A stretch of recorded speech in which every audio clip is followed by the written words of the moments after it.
I believe you are quite aware the situation has changed since last we spoke. The truth is still the truth, and a bargain is still a bargain. And Mayor Cermak is now deceased. Yes. What does that have to do with our contract? I do not recall signing a contract with you, Mr. Heller. We had a verbal agreement. I'm sure my uncle here will attest to that. Nathan, please. You're being most rude. But Dawes reacted just as I knew he would. Lewis, as a family man, I quite understand your position. As for you, young Mr. Heller, you should not have spoken to the papers of this. It was a breach of confidence. Nothing was said of our arrangement being a confidential one. Besides which, I was in fact discreet. How so? I didn't tell the reporters why I was offered the job at the fair. Void our deal, sir, and I'm going to be put into an embarrassing light. I will have to inform the press of your involvement. This reeks of blackmail, young man. It reeks of business. Our arrangement is binding in my view, and if you feel differently, I'll be noisy about it. Nathan. I'm not a big wheel like you, General, but us little wheels can get good and goddamn squeaky when we don't get our grease. My secretary will have contracts ready for you to sign this afternoon at 4. Please return and sign them. Good afternoon, gentlemen.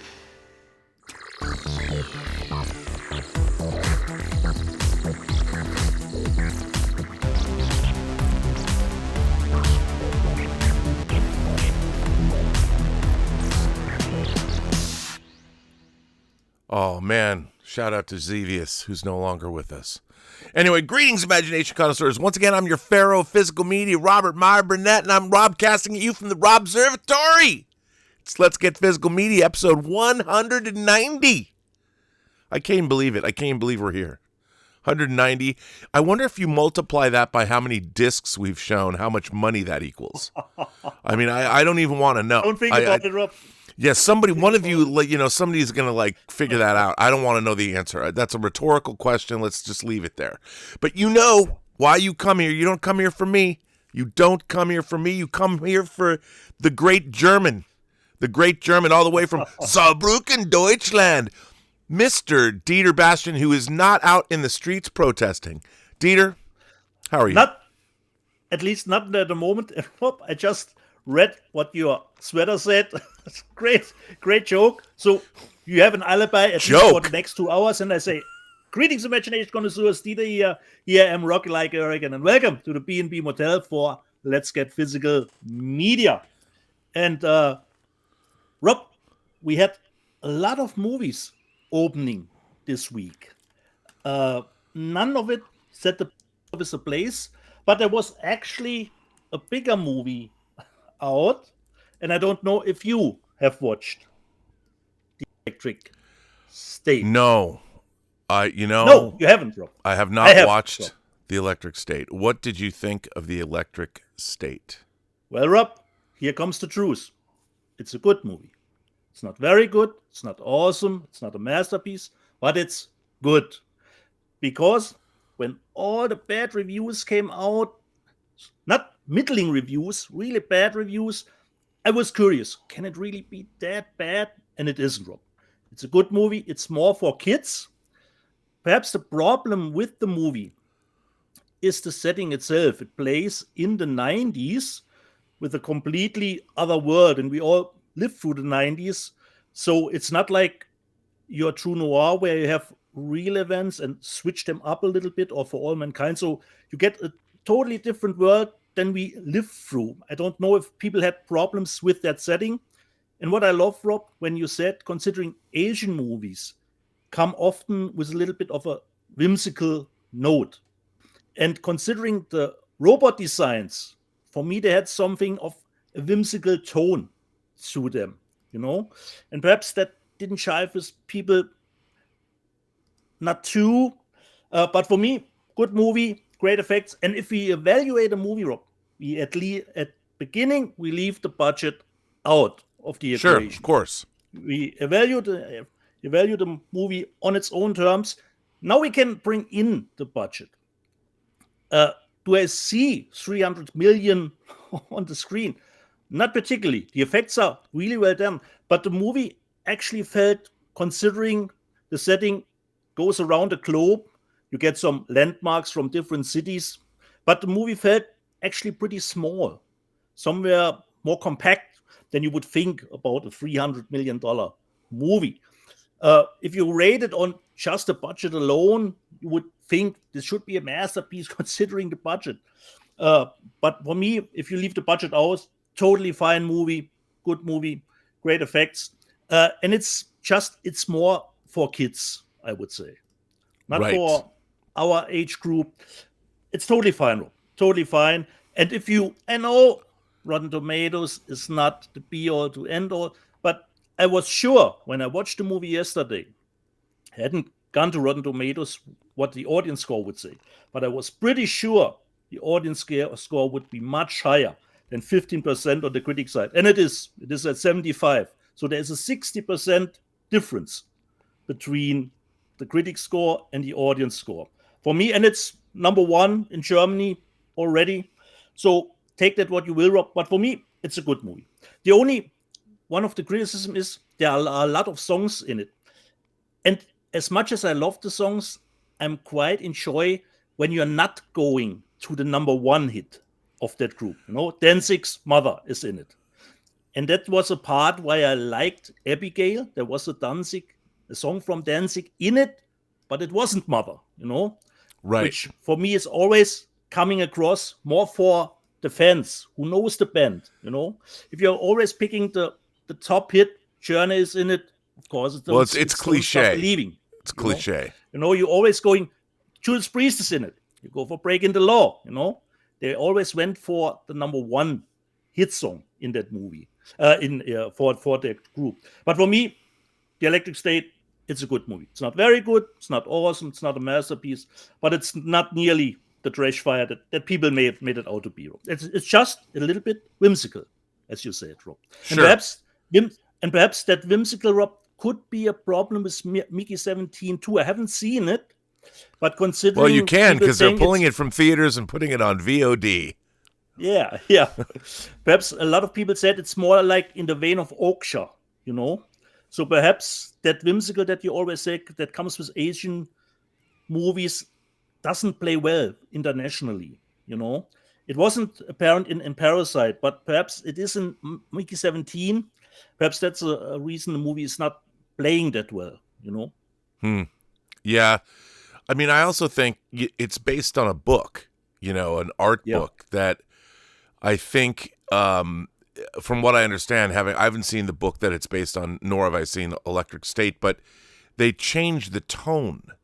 The tone that they were going for has been changed. So, I don't know.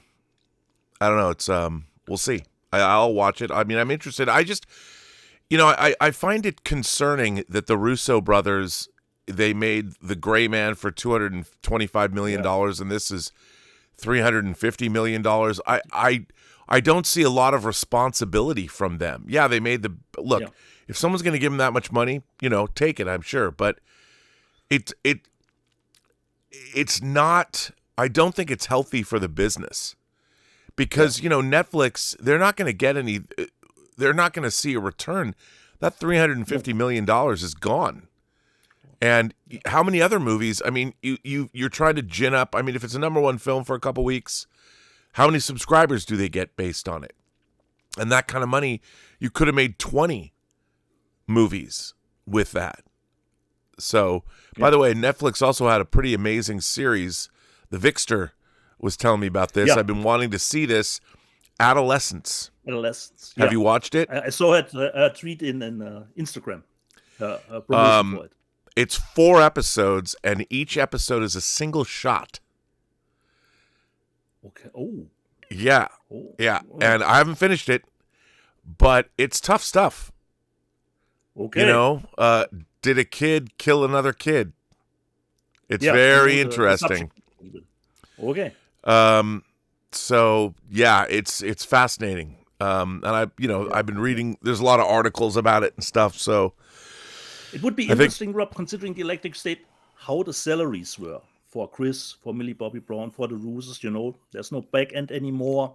Well, I'm sure that's a lot of it, and again, you can't fault people for getting paid, but it just sets a bad precedent. The Russo brothers I don't think that after Endgame, whether it was Cherry, whether it was The Gray Man, whether it was Electric State, it's not like they've delivered cinematic masterpieces on the heels of Endgame, Infinity War and Endgame. And I like the Russos. Now they're going back in to do Doomsday and Secret Wars. And it's like, look, I hope Marvel's able to pull it back, because I think that, I don't know, there's something going on that it isn't healthy for the business. So I don't think so. Making it 350. But Electric State had way better effects, Rob, than the last Marvel movies. Right. Yeah. Well, you can see that in the trailers.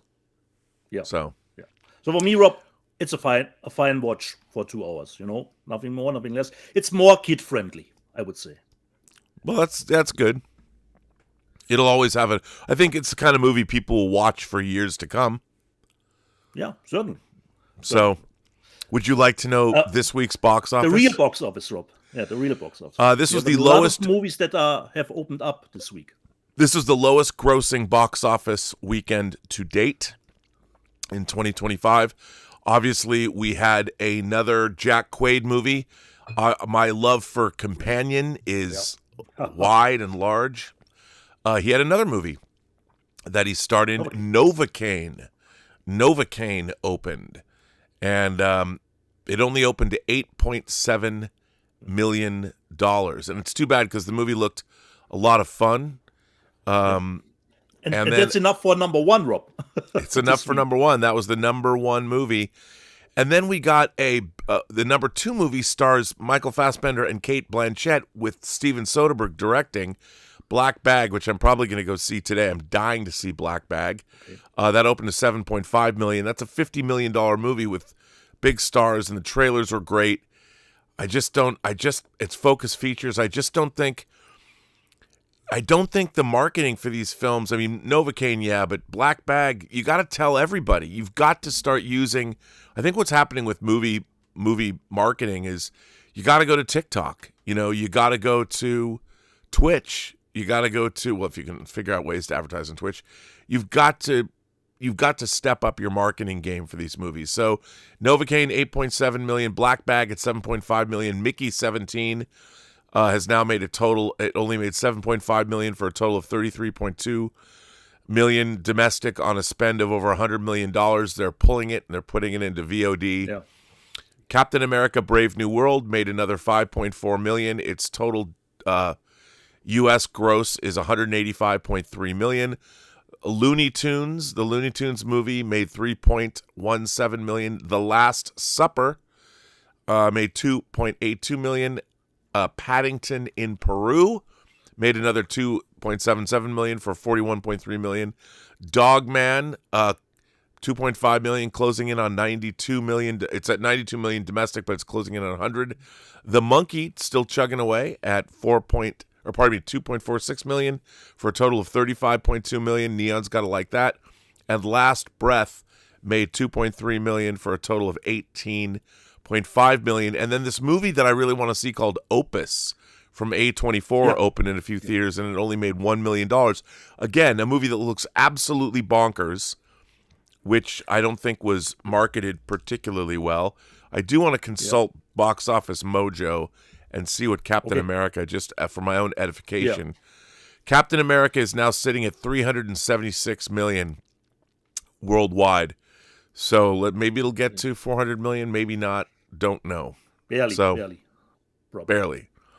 But hey, we've got Thunderbolts coming in Warner pulled Acme, but the Looney Tunes movie is fine to release in theaters. Yeah, the day the Earth blew up, a Looney Tunes movie just did, again, a movie that Warner Brothers gave away. Yeah. It made 3.1 million worldwide. Again, a movie that had almost barely any marketing to its audience. Yeah. I don't know. I mean, I think that this is not necessarily a failure of the movies. I'm starting to think that the marketing, they're just not spending the marketing that they need to spend to let people know these movies are there. They're not helping the theaters. So you need to it's tough. You need to create a buzz for a movie. It's not easy. It's not easy to do. That you have to get the feeling you need to see the movie as soon as possible. ASAP. Yeah. you know. Agreed. Yeah. Agreed. And just the other stuff that I've seen, Rob. I don't know if you have finished Invincible season 3. I haven't even on started. Amazon. You haven't even started. Great Come season, on, Rob. dude. It had great beginning episodes and 2 insanely good last episodes. Even if I think there are probably way too many characters, I should start the show from episode 1 again to get an overall of the show again. But for me, great third season. Great, especially the last 2 ones were pretty action-packed. Don't expect the animation to pick up. It's still there where it always was. So more in the mid-range. But the last 2 episodes totally delivered on action and, you know, the blood and guts that we Well, that's love. good. Because we need more blood and guts. A movie that Chris Gore can't recommend, but I will recommend it, Rob, is the new Samara Weaving movie, Borderline. Yeah, you know, last night we that people have been saying they really liked it, that they had a lot of fun. Yeah, because it has a really cool vibe to it. If you're not jiving with that dark comedy tone of the movie, you probably will not be What service into is it. that But on? for me, Where's that streaming? I bought it digitally, Rob. Oh, I you don't- did? Okay. It plays in theaters, Rob, but probably very limited, I would think. So I bought it digitally because of Samara Weaving. And it's from the writer and her husband, as far as I know, of Cocaine Bear. And while I was disappointed in Cocaine Bear, this totally, Rob, was great. But it's more, even if it's... Sean Decker, who was on Midnight Metal last night, told me it was good. Yeah. Even if on the cover here you have Samara Weaving and Ray Nicholson, it's more of an ensemble piece, I would say. Because she plays a pop star in the 90s called Sophia, and Ray Nicholson plays a stalker who is hell-bent on marrying her. And you have a security guard who plays a big role. It's more of an ensemble piece. But I had some great laughs, and you never know exactly where the movie will be going. And for me, one of the greatest characters was Elba Baptista. Perhaps some of you know her from Warrior Nun. She played a totally wacko character. She played a little bit of an assistant to the Ray Nicholson character. And one scene that made me laugh the most, back in the day, just thinking everyone is an actor while they're doing their other jobs. And there was a policeman who said, "Oh, I'm an actor, but at the moment I'm doing police work." And then he stood guard in front of the building, and then he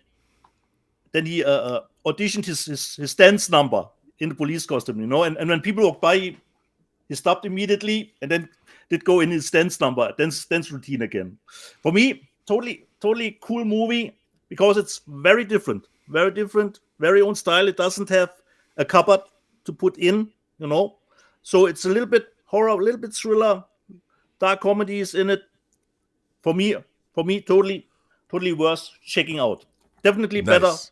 better than Cocaine Bear was, because Cocaine Bear was pretty disappointing for me. It started great, but came off the rails in the later half. But Borderline, totally fine movie. It's really special, really special. It's not All for right, everyone. well, Not for I'll everyone. check that out. I've heard that Sean Yeah. was talking about it last night, so Yeah.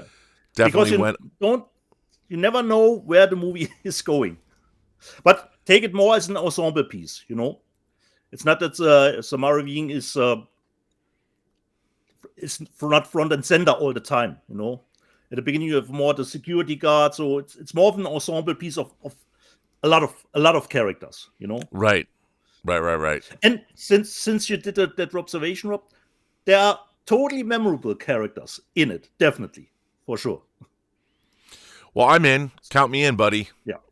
So Borderline. I'll do it. And I will get to Adolescence from Victoria. Yeah, totally. As the next one. Some people would say that's Okay. the story of my life. But yeah. And it's a limited. It's finished with the 4 episodes, as far as Yeah, it's only a 4-episode show. That's right. Yeah. That's right. Okay, nice. So Rob, should we start? Show some stuff. Show some stuff, dude. What'd you get? Show me what you got, buddy. Okay. Or just 2 movies more that I have seen, Rob. I watched, the Karachi movie Levels. And since you're good in guessing stuff, Rob. How many times do you think she carries and uses this gun in that movie? 0. Correct, Rob. 0. How many guns do you think she will use in that movie, or fire a projectile from a gun in that movie? 0. Correct, Rob. 0. She uses just one firearm to bash someone's head in a little. And Of course. while the movie is, was just expecting, Rob, just from the cover artwork, of course, an action movie, And unfortunately, it's not. That doesn't mean it was a bad movie. It's more a little bit, I would say, some sort of a free guy type, where you are in a virtual reality that's used as a simulation, So totally different movie than the cover sold me. So from that perspective, disappointing, but it's in the mid-range, It was fine. Then I watched, It was fine. for the longest time again, I watched Body Parts, and I totally forgot, one, how great the movie was, and the transfer, really, really awesome. Really awesome. So for me, it was like watching the movie for the first time, and I totally forgot how gruesome the movie is, how many action scenes in the movie were. So the memory that I think Body Parts was a cool movie, but it was actually a pretty great movie. And I totally, back in the day when I watched the movies on VHS, I was not always aware who directed the movie, who wrote it. So I wasn't aware that Eric Red, who wrote and directed it. Wrote Hitcher. Yeah, did directed it. And in the bonus features, Rob, he said something crazy. Normally you hear, we had not enough budget, not enough time. No, he said the budget was totally more than he would expected, because Paramount gave him 10 million to do Body Parts. So Wow. He said the budget was totally fine, more than he would have expected. So Body Parts, totally great, and the transfer, first class from Kino Lorber. Then, strangely enough, Rob, I got a second Blair Witch replacement disc from Second Sight. I don't know why. And Thomas Logan already called dibs on this one, because he's waiting for his replacement disc. Yeah, I don't have mine either. I have no idea why I did get the second one. No idea, but I got one. Then more replacement stuff, but this is not for me. I ordered the Hard Target edition from PlayOn for one of my Let's Get Physical Media contacts, Stephen in UK, and I did send him the Hard Target edition. But once again, that there was a problem. The surround channels were switched, and PlayOn did send me the replacement discs for it. So this will have to go to the UK to Stephen. So They gave the replacement disc its own case? Yeah. Wow. Yeah. It took some time. The surround channels were reversed in the German and the English deck, so this will have to go out to the UK. Then I start with this one, Rob. Perhaps you got it too from Criterion. Thief. No, I didn't, because I wait for those Criterion sales to buy. Yeah. Even though that's one of my favorite movies of all time. And it comes with... Have you watched it? Did you put it in? No, Rob. It just came in yesterday. I got a lot of stuff just... Have you ever seen that almost movie? last minute. Yeah, but I didn't finish it at the first time. What? I was tired, Rob. It's one of my favorite movies of all time. How can you put that down? You're a terrible person. Yeah, exactly. Why but do I at need least to I saved show the it to you? sticker, which Thomas Logan would be thrilled that I saved the Criterion sticker. So Thief, I will get around to it. So Thief, then Cat in the Bag. Question: what is Christoph Waltz actually doing? He did a movie called Old Guy with Lucy Liu, Wow. and directed by Simon West. So Cat in the Bag. No idea. Perhaps good. Perhaps bad. Who knows? Then this one I pre-ordered, and somehow I totally forgot about the movie. it's an Asian, or it's 2 Asian movies. It's called From Third Window. It's from the New Religion. And there's Neu Mirrors, which is a short movie in the package too. So you got New Religion and Neu Mirrors. You got a reversible cover artwork. And if you want, you could actually switch it out to a different cover variation for that little short movie, actually. So you have 2 cover variations for those 2 movies, but I know nothing about this one. No idea. Brief, strong gore and nudity, Rob. That's at least the rating. So it's already in my wheelhouse from Third Window films. Next one, I have not seen reviews where I know meddling, but at least the steelbook is nice. The Lord of the Rings animated movie. That's a really nice steelbook. Wow. Rohirrim comes with, or die Schlacht, like it says in Germany. And you got a little bit of the land map. So, but I haven't seen it. 4K and Blu-ray, steelbook. And for the last one of the first hole, from, just see that I'm not saying the name wrong, from Brian Bertino, who did The Strangers, comes this an older one, The Dark and the Wicked, as a 4K media book. An old girlfriend of mine produced that movie. Just saying. So you have the 4K and the Blu-ray. And it's actually a pretty nice media book because you have some nice production and artwork. Photos here. And you have the different covers that the movie used, because you could get the media book in different cover variation. Just see where the others were, I think, at the front. Dark and the Wicked. A little bit the gold motif here. And where was the other one? Was, I think, at the front.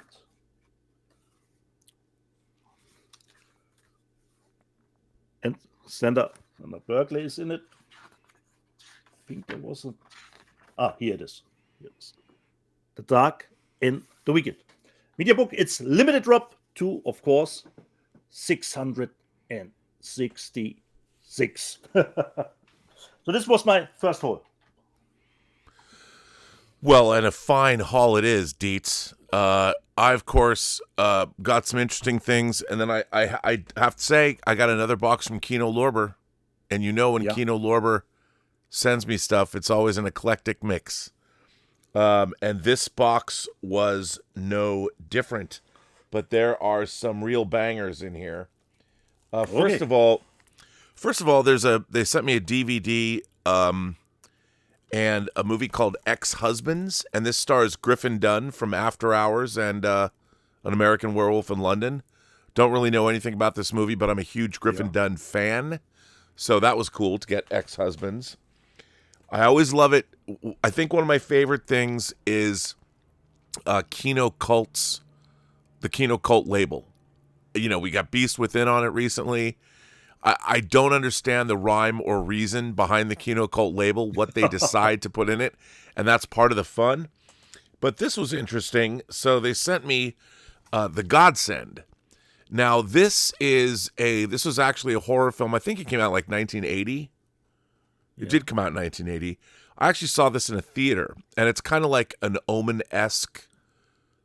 Is the kid a demon or not? You know, is it the devil or not?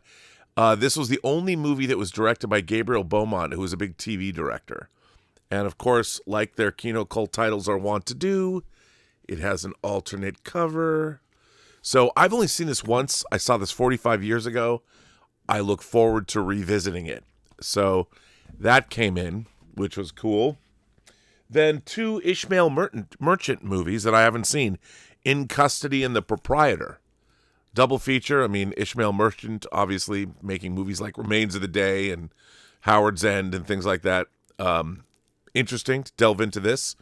And this, again, comes... the Cohen Film Collection. They have so many different film collections under the Kino banner. I love getting stuff like this from them because it's exciting. Now, here's a Jean Paul Belmondo movie called... Mondo. It's Nice. literally called Ho. Oh. Oh. That's probably not the German title, Rob. This, Ho. I mean, come on. It's a great cover. I know nothing about this, but it did come out in 1968. It's got audio commentary on it. Yeah. He stars as... it's a character, Francois Holland, also known as Ho. He's a race car driver who leaves the world of auto racing behind for a life of crime. So there you go. Yeah. Ho. Looks good. Now, dude, this might be my favorite thing that came out this week. Yeah. This is a movie called College Confidential, and it's a movie from 1960. You had that in the news section. I Rob, did if have it in the news section. College Confidential. It stars Steve Allen. No film ever dared touch this theme before. Mamie Van Doren is in this. Walter Winchell is in this. Now, why is that important?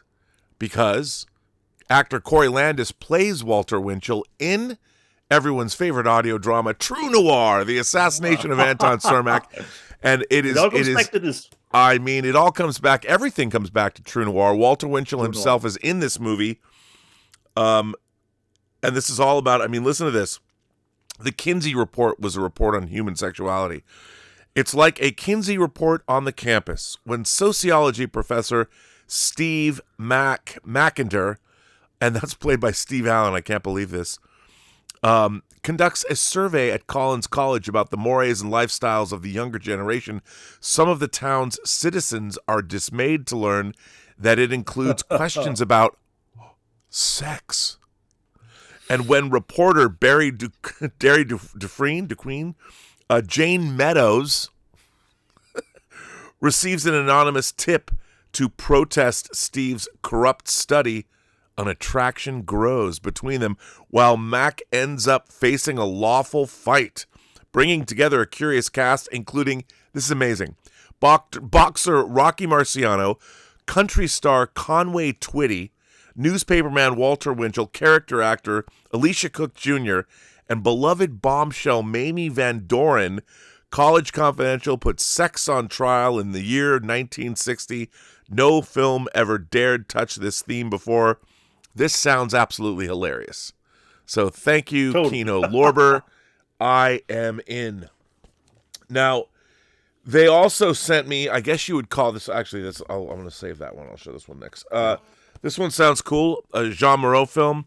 And Gene Gabin, Hijack Highway. Another one of these great, I guess, a French film from this is 55. I mean, Kino Lorber's sending us great stuff. But my the main character doesn't look too happy. No, my favorite thing they sent me, though, one of my favorite, and I would call it future shock sci-fi. This is one of my favorite movies of the 60s, one of my favorite science fiction films of the 60s. It stars Marcello Mastroianni and Ursula Andress, and of course, Elio Petri directed it. The 10th Victim. Now, if you, and also multiple covers, look, why didn't they go with this as the cover? Look at that cover. If you haven't seen... It's always great, Rob, if you have the better one even underneath. If you haven't seen this movie, if you like The Running Man, if you like The Hunger Games, this is based on a science fiction short story. In the future, there's something called the Big Hunt. And you have to be a hunter, and you have to be the hunted 10 times. And so Marcello Mastroianni and Ursula Andress are, I mean, this is the movie where Austin Powers she has guns in her bra, or her brassiere, bikini top, whatever. This movie is awesome. It has an awesome soundtrack. I mean, it's look, people look at it now and it's very Austin Powers. I mean, it's very serious. The production design is cool, but this movie is, I love this film. It's an incredible, by the way, I sold this movie poster to the third floor has my 10th Victim French poster. I love this movie, and I have this already, but this is a new, I think this is, I don't know if it's a new, it's a new 2K restoration. This is a must own.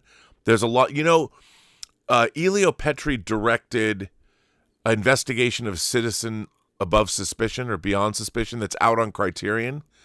And that disc has a really great documentary on the director of this movie. So Investigation of a Citizen, it's either Under Suspicion or Beyond, I forget. But it's definitely worth watching. This film's amazing. If you're a science fiction fan and you like future dystopian movies, and you like The Running Man, you like The Hunger Games, this movie is for you. Very, very noted. Very cool. So check that out. The 10th Victim. It's amazing. I'm very happy to have it. Thank you very much, Kino Lorber. I think I might even put it in a case, just because my special favorite movies get cases. So I'm gonna give this one a case. That way it's case worthy. Okay. It's case worthy. It is case worthy. Nice. Why not? Yeah, and this came out of, so Studio Canal did a new transfer of this. Good for Studio Canal. You go, Studio Canal. There you go. So, yeah. See? Do we have it's in a case, makes everything look cooler. Nice. Yeah. Why not? There you go. So do we have some super chats, Rob, that came in? That's a good question, buddy. Do we have some super chats? Let's see if we have super chats. Yes, we do. We have a few. Nick Tomato became a member of the channel, became an imagination connoisseur. Nick Tomato, thank you. Cult Cinema 83 says, are you going soft, Rob? Beating down on a Serbian film and Irreversible. Laugh out loud. You know what? I wasn't beating down on them. We were just discussing them last night. I can discuss things in many different ways. But, as I've said, Irreversible, I cannot get through the rape scene in that film. I just can't. I can't get through it, and I don't have to, even though I own the 4K. Paul Brunotto. Just kidding, Paul. Paul Brunotto. I found out the real way to pronounce his name is Brunotto, not Brunotto. I've been saying it wrong the whole time. Okay. You've been saying it right, Dietz. Me too. I went to dinner with Paul and his wife last week, and we had a lovely time. They're lovely people. We had a lot of fun and great stories. Paul says, hi, Robin Dieter. Sonia and I got invited to Cynthia Rothrock's house to screen Black Creek. A wild ride indeed. Her fans will love it. Are you jealous? Awesome. Yeah, certainly. Yeah, you should be jealous. Haven't seen the movie. If only you lived in the States. Oh, you told me over WhatsApp already, Rob. I've seen it, Dieter. I've seen it. Yeah, I've seen it. Andy Hayes has been a member for 18 months. Robert Giacinta says, found roughly 10 to 15 Disney Movie Club exclusive Blu-rays for a pretty affordable price at my local movie shop. Wondering if you guys owned any. I have the 20,000 Leagues Under the Sea, and I have the Black Hole from the Disney Movie Club. I think, Robert, they don't ship internationally, the Disney Movie Club. I have none of the Disney Movie Club. Well, that's sad. I feel sad for you. I have not dived into the Disney Movie Club. Really? So I don't know if they ship internationally. I don't think so. I think it's strictly an American deal, shipping deal. Well, I'm sorry. I'm sorry. Yeah. But so we're caught up. I'm left out. There we go. Okay. So we have a little letter, Rob, to read. Yeah. I say a little. Yeah. Little. It's little. It's a little. Yeah. It's a little much, but when it comes from Thomas Logan, he's a brutalist with his letters. So let's dive into it. For as long as I can remember, I've been a Gene Hackman fan. There's very few actors you can say are part of the fabric of cinema. People so undeniably bound to cinema history that seeing a picture of them, whether it be a film still or a publicity photo or a paparazzi pic, instantly conjures up some profound cinematic memory you welcome. The way you smile when remembering childhood or your first crush or a parent or grandparent that's now long gone, showing you love and attention. Gene Hackman was that for me. No matter what no matter what the role was, period piece or contemporary, hero or villain, protagonist or supporting actor, comedy or drama, Hackman's presence instantly elevated whatever I was watching. Sometimes to the point where his involvement alone salvaged a mediocre or forgettable feature. My fellow physical media brethren, I thought we could revisit the work of a true cinema legend, a man of immense on-screen bravura and almost unparalleled naturalistic artistry. The legend of Gene Hackman. Bobby, please show the pics according as Dieter reads. I'll try. Hang on. I've got to call them all up. Make sure that the disc is spun up. This is not Gene Hackman's entire filmography, but rather a curated selection of titles that left marks on the industry. Bobby and Dietz, go ahead and chime in thoughts and memories on these as Dietz burns through the list. Number 1, Bonnie and Clyde from 1976 by Arthur Penn. Hackman was nominated for Best Supporting Actor at the Oscars that year, but lost to George Kennedy for Cool Hand Luke. So, Bonnie and Clyde. Number 2, I Never Sang for My Father from 1970 by Gilbert Gates. Hackman's second Oscar nomination, also for Best Supporting Actor, where he lost to John Mills for Ryan's Daughter. Number 3, French Connection from 1971 by William Friedkin. Hackman won Best Actor Oscar that year. The movie also won Best Picture, Best Director, Best Adapted Screenplay, and Best Editing. Arguably Hackman's greatest performance and film. So, number 4, The Poseidon Adventure, 1972, by Ronald Neame. Second highest grossing movie of 1972 after The Godfather. The Conversation, 1974, by Francis Ford Coppola. Available from Lionsgate Limited in a 4K box and steelbook. The film was simultaneously nominated for Best Picture, along with The Godfather Part 2. My favorite performance by Hackman and favorite film in Hackman's body of work. Hackman should have received his third Oscar nomination for his stellar turn. Nice. Number 6, I think this will come out shortly. Night Moves by 1975 by Arthur Penn. Available in Criterion 4K. Co-starring James Woods, Harris Yulin, and Melanie Griffith. Number 7, Superman the Movie, 1978 by Richard Donner. Available in 4K from Warner Bros. Co-starring Christopher Reeves, Glenn Ford, and Marlon Brando. Number 8, Under Fire, 1983 by Roger Spottiswoode. Hackman's character was based on ABC reporter Bill Stewart, who was murdered by the Nicaraguan National Guard in 1979. Co-starring Joanna Cassidy, I don't think this was Under Fire. I think I got the wrong picture. But hey. And Jean-Louis Trintignant. 9, Uncommon Valor, 1983 by Ted Kotcheff. Yeah, I think Hackman that's what I plays got a here. fictional retired Marine Corps colonel trying to rescue his missing in action son from a POV camp in Laos. Patrick Swayze co-stars. Okay. Number 10, Hoosiers, 1986 by David Onsbaugh. Hackman's character was inspired by Marvin Wood, the legendary basketball coach who coached Milan High School in Indiana to win the 54 state championship dubbed the Milan Miracle. Okay. Number 11, Bet 21 by Peter Markle, 1988. Hackman plays real-life Air Force Lieutenant Colonel Eichel Hambleton. Danny Glover co-stars. There you go. Number now 12. I got the right one. I knew you'd catch up to it.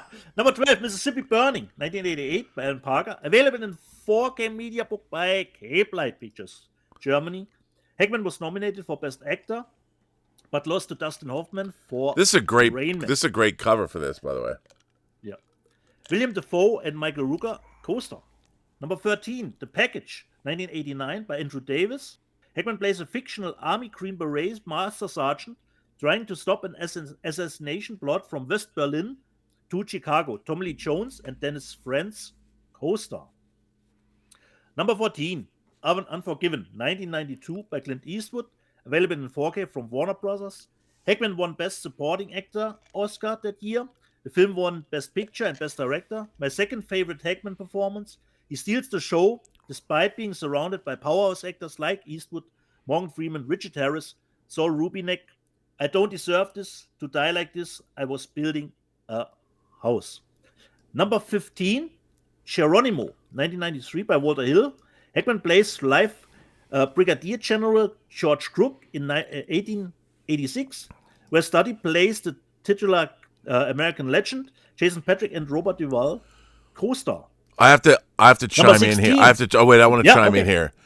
No problem. Geronimo was directed by Walter Hill, who directed like The Warriors, and Geronimo is a fucking great movie that not enough people have seen. It is a criminally underseen film. I love Geronimo. It's epic.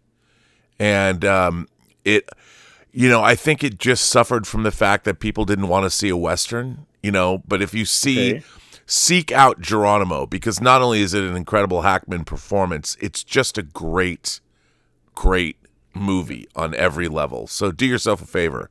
I need to own that movie. I have to track that down. I don't know if it's out on Blu-ray. I don't it's a even great, know if it's out. It's a great, great movie. Yeah. Perhaps, especially 1993 is probably in that time period where Western were not at the top of their game anymore. Yeah. Number 16, The Firm, 1993 too, by Sidney Pollack. I love this movie. This movie is so good. Co-starring Tom Cruise, Ed Harris, Yep. Hal Holbrook, David Strathairn, who is, of course, in True Noir. Well, I was going to bring that up. and- David Strathairn plays Frank Oliver. Nitti, and he's great in episode 9 that comes out next week of True Noir. So that's, look at how many great actors are in True Noir that were in Tom Cruise movies, that were in. He was Academy Award nominee for Good Night and Good Luck. Come on now. Number 17, Crimson Tide, 1995, by Tony Scott. Hackman plays the fictional Navy captain of the real-life ballistic missile nuclear submarine USS Alabama. Denzel Little Washington, ducks, Viggo Mortensen, there's trouble in Russia. Viggo Mortensen, and James Gandolfini co-star. Oh, totally forgot that Viggo Mortensen was in that movie. Number 18, Get Shorty, 1995, by Barry Sonnenfeld. Fucking hilarious. Based on Elmore Leonard's novel, John Travolta, Danny DeVito, Dennis Farina, Delroy Lindo, and James Gandolfini co-star. Number 19, The Birdcage, 1996, by Mike Nichols. He didn't Even send me more these. fucking hilarious. Robin Williams, Nathan Lane, and Hank Azaria co-star. Number 20, Absolute Power, 1997, by Clint Eastwood. Hackman plays a corrupt POTUS. Clint Eastwood, Ed Harris, Laura Linney, and Scott Glenn co-star. Number 21, Heist, 2000, by David Mamet. Hackman plays a master thief, Danny DeVito, Sam Rockwell, Delroy Lindo, and Ricky Jay co-star in this brilliant Mamet zigzagger. 22, Behind Enemy Lines, 2001, by John Moore. Hackman plays a fictional Navy Rear Admiral who commands the real-life USS Carl Vinson supercarrier, co-starring Owen Wilson. Number 23, The Royal Tenenbaums, by Wes Anderson, 2001. Hackman won the Golden Globe for Best Actor that year. Bill Murray, Gwyneth Paltrow, and Owen Wilson co-star. And then the movie that were especially tied to the observation that you did last week. Number 24, Runaway Jury, 2003, by Gary Fleder. Written by Brian Koppelman and David Levian, who went on to write Showtime's Billions for 7 years. Dustin Hoffman, Rachel Weisz, Bruce Davidson, and Jennifer Beals co-star. And the last one, 25, Welcome to Mooseport, 2004, by Donald Petrie, Hackman's final film, a comedy co-starring Ray Romano and Marcia Gay Harden. Hackman was truly the definition of cinema legend. He will be missed. Thank God for cinema and physical media. Gene Hackman lives forever. Thomas Logan, Gene Hackman, disciple. That was the short Well, it's good. Let Good us- remembrance of, I'm Yeah. a big fan of Gene Hackman's. I mean, the thing about Gene Hackman was, and I don't think we have that so much anymore, he looked like he didn't have he was not a cinema idol. He looked like, I really loved the actors like in the 70s, like Roy Scheider, for instance. I loved Roy Scheider. He was a handsome man, but he also had an everyman quality, which added to the verisimilitude of the films. You believed, because, I think people now are too pretty. You don't see a lot of people like Gene Hackman who made everything believable. And like in a movie like The Firm, you could believe that he was a charming, kind of roguish character that a woman could fall in love with or find very appealing. But at the same time, he was more of an everyman type. He was a guy that, his personality was as interesting as the way he looked. And I'm not saying that he didn't belong on camera. What I think is he brought a gravitas and a reality and a believability to films because, look at the movies that Thomas brought up in the 70s, whether it was The French Connection or whether it was Night Moves. I mean, he was perfect in those roles because you utterly believed him. He immersed himself in those things. And I agree. I mean, Unforgiven, when he plays Bill Daggett, Little Bill, he's incredible in that role. Incredible. And when Richard Harris is in jail and he's talking to Saul Rubinek about what Bob did, English Bob did, it's one of my favorite scenes in any movie ever. And he's just talking. He was amazing. Yeah. He had gravitas, Rob, for sure. For sure. He did. And everybody should seek out Geronimo. Yeah. And The Firm. Nicely. I love The Firm. He's great in The Firm, too. Yeah. Nicely done. Should I go to the second hall or do we have some super chats, Rob? No, go to your second hall, buddy. Okay. Although Second hall, we do have quick Cult Cinema 83, who is of course renamed. Okay. He's our renamed friend in the Netherlands. I ordered Noir Classics Volume 3. You put me on the trail of that genre, but I'm done with Amazon because they shipped it to me in a flimsy as hell package. Luckily, the box itself wasn't damaged. Amazon has totally gone off the rails when it comes to shipping physical media.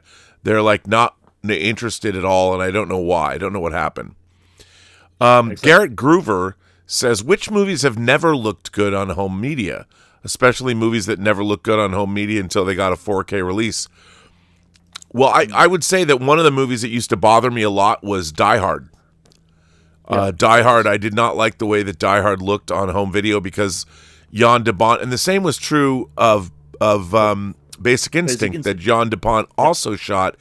His style of how he used filters and lighting, it was very smeary on home video, especially when it was on NTSC video, VHS or Laserdisc. And the 4K of Die Hard is a revelation in terms of the way it looks. And Basic Instinct, when Studio Canal did it, while I don't like the orange and teal color grade that they lean into, it still looks, the sharpness is incredible. Yeah. And it looks better than it's ever looked on home video. But that is the same transfer Lionsgate is using for their Basic Instinct. But that's an example. What surprised me the most, Rob, considering a newer movie, was the Raid in 4K. Because it didn't look that fancy, and I didn't expect the 4K to be any revelation for me. But I was totally blown away by how the Raid looked. Looks amazing. The Raid is amazing, or the Rad, as I like to call it. Richard Fairbanks says, will you both be buying the Starman limited edition 4K Ultra HD Blu-ray Steelbook, which is in the news today? The 4K has been restored from the original camera negative. It's one of my all-time favorite movies. Richard, I will not be buying it because I already own it. It was part of the last Columbia box set, Columbia Classics. So, and it also came with the Starman TV series, the short-lived TV series. I love Starman. Starman is a fantastic movie. Jeff Bridges was obviously nominated for an Academy Award for his portrayal of Jenny Hayden's resurrected ex-husband.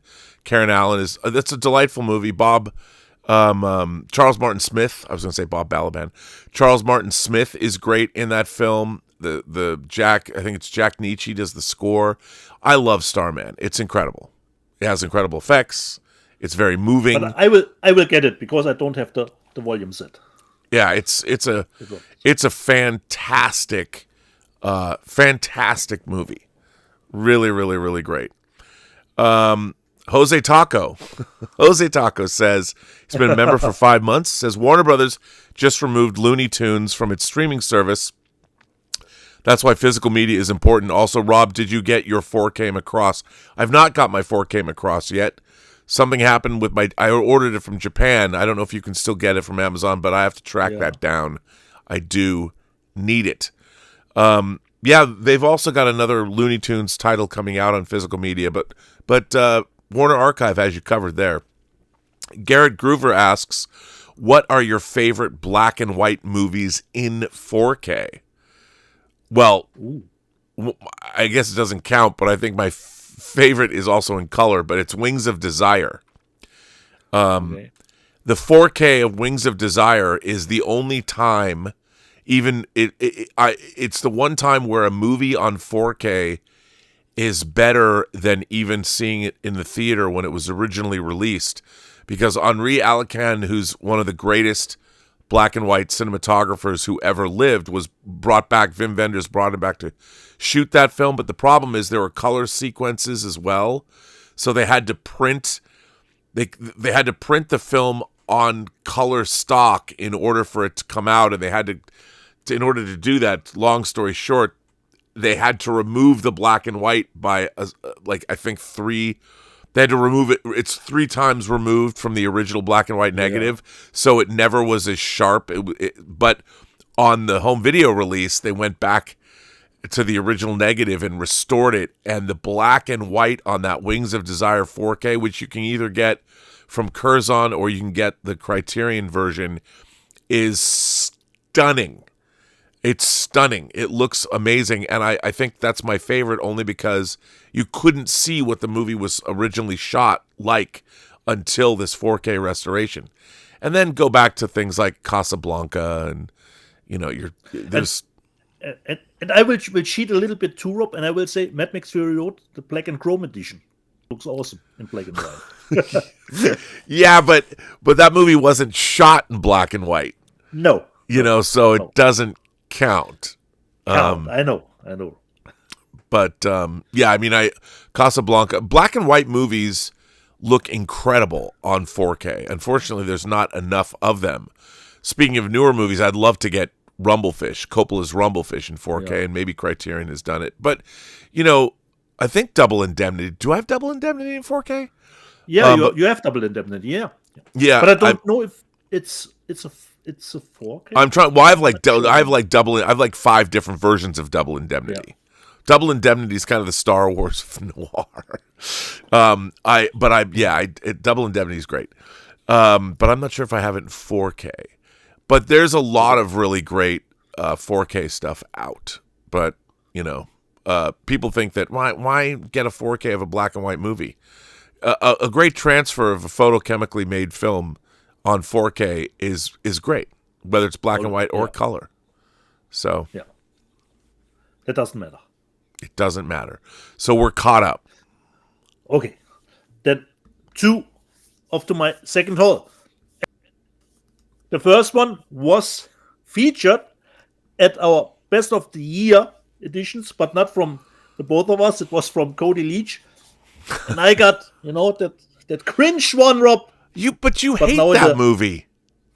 Yeah, Rob, but I will give it another shot because I watched it on a not so good Blu-ray. So I will give it another try, Rob.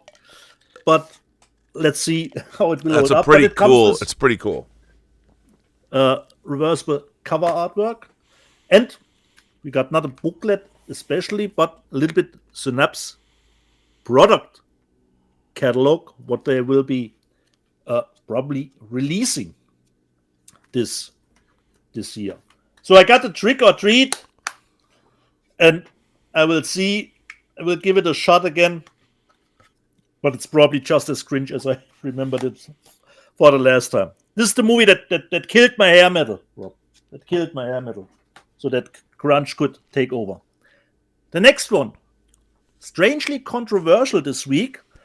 Rob showed it, I think, last week, and I was lucky enough to still get it.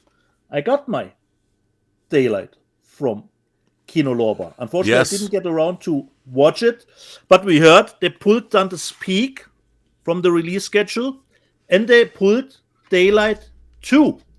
So if you were one of the lucky ones that already got a shipping notice, as I did, so I still got Daylight, but at the moment it's delayed indefinitely. I don't know why. Perhaps licensing issues. I have no idea. And Dante's Peak is in the same boat, but Dante's Peak wasn't even released. So I got lucky, Rob. I still got one of my favorite movies, Daylight, and I will look at it hopefully this week and report back. But they're not canceled. They're just delayed. For how long and for what reason? We don't know. But I got lucky, Rob. I still got Daylight this week. And then, of course, Thomas Logan is always on my back deeds. You got to get this. You got to get this. And I know I already ordered it, and I finally got it. And really nice one, because we were not too thrilled. This is actually already the third time I purchased the movie in a short amount of time. But this is really the nicest one. The French steelbook of The Substance. Oh, look at that. Oh. Nice slip with all the accolades that the movie received. Wow, that's dope, dude. Wow, look at that cover. I should get that. And then that's we really need great. to switch it completely around. Oh, man. We got Margaret here. And then on the inside, which I quite enjoyed, the discs, if I can line them up correctly,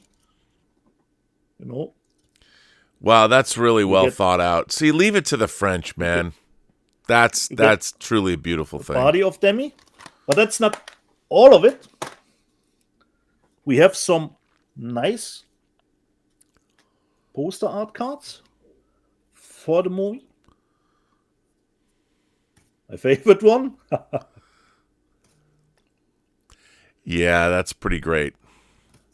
Of course, it is a French, it's made by a French director, so of course it got the A-list treatment. And we got in French, the rules, considering our locker, and what to do. So at least we get a little bit of swag with that nice steelbook. Let me just put that back.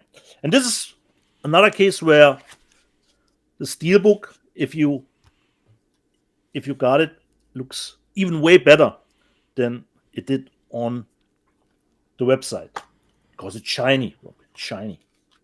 But I don't think it comes with more bonus features. I think it should be the same. But I haven't looked at it. Let me just see. It's on the slip here. Okay, it doesn't seem. I have to check it. So is it okay? This is wrong. So this way. That the acolytes come together again. So the Substance. And the last disc that I got this week, I actually was a little bit disappointed because it was advertised at the German website from Amazon, 4K and Blu-ray, because then I thought the Blu-ray would entail the director's cut, but it's just, as everywhere else, just the theatrical version of Amadeus. Oh, man, I haven't got mine. I'm waiting for you. Have the box set. Yeah, this is the box set. And it was actually advertised 4K and Blu-ray, but it's just the 4K with the... I don't have mine yet. Version. Maybe they shipped it to me. I don't know. So we've got the steelbook here. It's the 4K, nothing too fancy. And we have, of course, now some swag. Yeah. And it says Kinofassung, which means theatrical version in German, Kinofassung. And let me just see what we have here.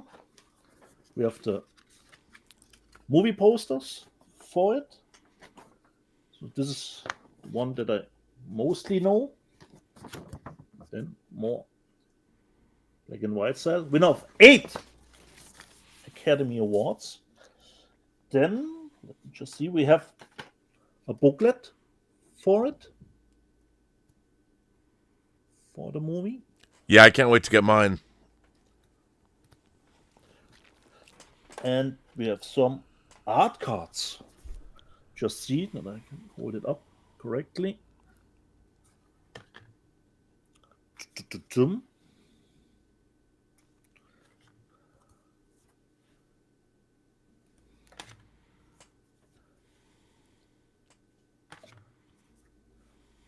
Oh, I see. There's double-sided, actually. Yeah.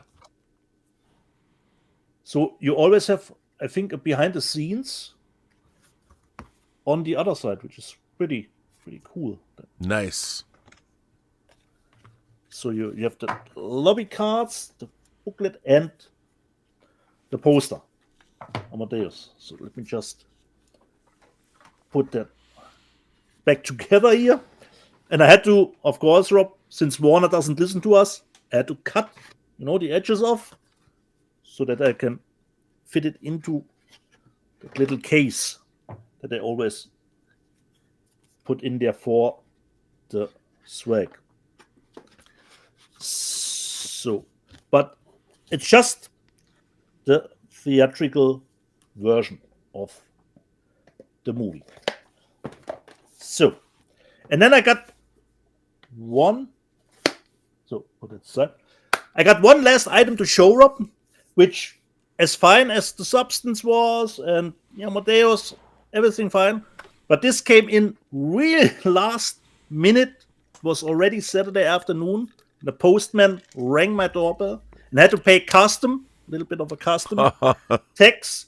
But I was really thrilled when I was aware what it will be, because I took some money and contributed to 4 crowdfunding themes, True Noir, the Chris Stuckman movie, Shelby Oaks, and of course in the Ross Rocks movie, Black Creek. And the first item actually came, which was actually her spin-off idea that she did, the comic for her Black Creek movie. Wow. And this one came yesterday in... And you got it personally signed to you. Yep. And I'm even in the special things here. Wow. On the last side. So we've got the comic, which I actually don't know if it's completely tied to the movie or if it's a prequel story to the movie. I'm not exactly sure. Mm. And in the back of the comic, we got an interview with her, and then a little bit of sketch work for it. So this is the first thing I ever received, considering supporting stuff with crowdfunding. So we've got the comic, but this was not all. I've got the poster for the movie, which she signed. So we've got the poster. Then we have, I don't know, actually a little bit of I would say more of an art card. Yeah. For it. Then we have an 8-page, little bit of a prequel comic for it. This is, I think, eight pages. And last one, some stickers for the movie, Rob. Well, there you go. There you go. So my first crowdfunding paid off, Rob. I got some stuff. The ball is in your court, Rob. Considering True Noir. Well, yeah, I've started this on. totally thrilled me, of course, and was of course my favorite thing to receive this week. I've started on the Blu-ray for True Noir. I'm working on the Blu-ray. So, the last thing that Kino Lorber sent me in 4K is the comedy Black Sheep with Chris Farley and David Spade. There's a lot of people. There's a cult around this movie. I saw this movie once. Again, a friend of mine named Mary showed this to me. This movie's pretty funny. You know, it's from Paramount, so they were able to put it out. So, hey, if you're a fan of this movie, and I know the cultists, the loyalists will love having it, this is out in 4K. Now I'll get to what I got this week that I was very, very excited about. So there is a boutique label, and they put out the crowdfunded box set of the Russian sort of fantasy films that I've shown. There's a company called Deaf Crocodile, and they do a really, really good job. Now I've announced on the show, Eureka is putting out a 4-film box set of the DIFA, the East German studio DIFA made 4 pretty epic sci-fi films. The only one I had seen is the American version of The Silent Star, which is called First Spaceship on Venus here in America. But I'd never seen the other 3. And so Eureka is putting out a box set of 4 films. But Deaf Crocodile put out a 2-pack of the 2 movies directed by Gottfried Kolditz. And I ordered that from them. It came out before the Eureka disc. So I got that this week. And first of all, Deaf Crocodile this is Signals, and it's also In the Dust of the Stars. And this is like a 60s science fiction or 50s or 60s science fiction book. They have multiple different covers, and it comes with a really nice book. Really one of these heavy, these standard. But it's a really, really great book. And this whole package, it's not 4K, they're Blu-ray discs. But here's the cover. And then you've got both movies in here. And then there's a QR code to get, here if you want to use the QR code. The QR code to get even more special features. And here's the thing. I'd never seen these 2 films. Never. One of them was transferred from 70 millimeter. This East German movie. So I have to tell you, so I put on Signals, and I was frankly blown away. I was blown away by these movies. Now, I can't believe, first of all, the model work. I mean, it's models, but they were trying to go for a 2001 feel. I couldn't believe it. The costumes, the production design. Yeah, is it like 60s-esque? It is. But these, first of all, Deaf Crocodile is very cheeky. They're a very cheeky company because, the studio, the German studio is called DIFA, D-E-F-A, DIFA Studios. Yep.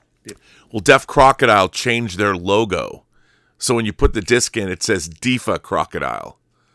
They're cheeky. I mean, because, and then they had, let's say I took a picture of it. I got to read this. Let's see if I can. So they're like the FBI warning comes up, or it says, let me see if I can find it. Hang on. I did take a picture and now I can't find oh, here it is. So this is what it said for the special features. The included special features are not rated and are for entertainment purposes only. The views and opinions expressed herein are those of the individual speakers and do not necessarily represent the films or the views or opinions of Deaf Crocodile Films Incorporated or any of its affiliates, partners, subsidiaries, parent companies, licensors, former teachers, aunts, uncles, cousins, clergy, siblings, parents, grandparents, great-grandparents, local officials, favorite baristas, hairstylists, the guy at the car wash, masseuses, waiters, or most importantly, any of our current or future robot overlords. I'm just saying that was on there when it popped up. So shout out to Deaf Crocodile. Shout out to their service. And this package, I can't...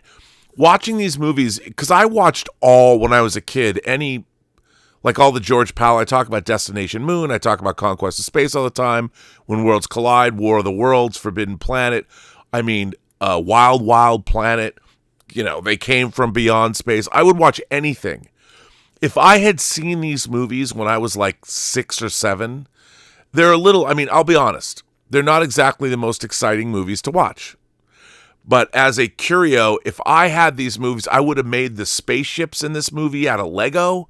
I would want to have models. I mean, and the transfers of these films are stunning, absolutely stunning. I mean, and then the second one, In the Dust of the Stars, is like a Space 1999 episode. It's crazy shit. Like these not American, but East German astronauts land. Actually, there's international cast, but they land on an alien planet. Of course, the aliens speak English, or not English, but speak our language. And it was just, watching these movies, it felt like I was watching AI generated. You know how they've got the AI generated trailers for movies that look like they're from the 50s? Yeah. Okay, that's what I thought. It was like watching a whole feature generated by AI. Like, I can't believe that I hadn't seen them. And it really was an interesting experience. For somebody who grew up watching these movies as a kid over and over and over again, and to see things that I'd never seen before, I was just like, I was completely captivated by these movies. Now, the Deaf Crocodile set's great. Now, the Eureka set has 2 more movies, 2 of the other DIFA movies, and it has a lot of shorts. To be honest, I want to support Deaf Crocodile, but the Eureka box set, which comes out in May, that is the definitive DIFA set because it has 4 films in it instead of 2. But I loved this box set, and I loved... But I think, Rob, they were never available in the US before, or no. These have never been available in the US before. And I ordered a second. And by the way, the packaging, everything about this is fantastic. And then I also ordered this, The Cathedral of New Emotions, from them.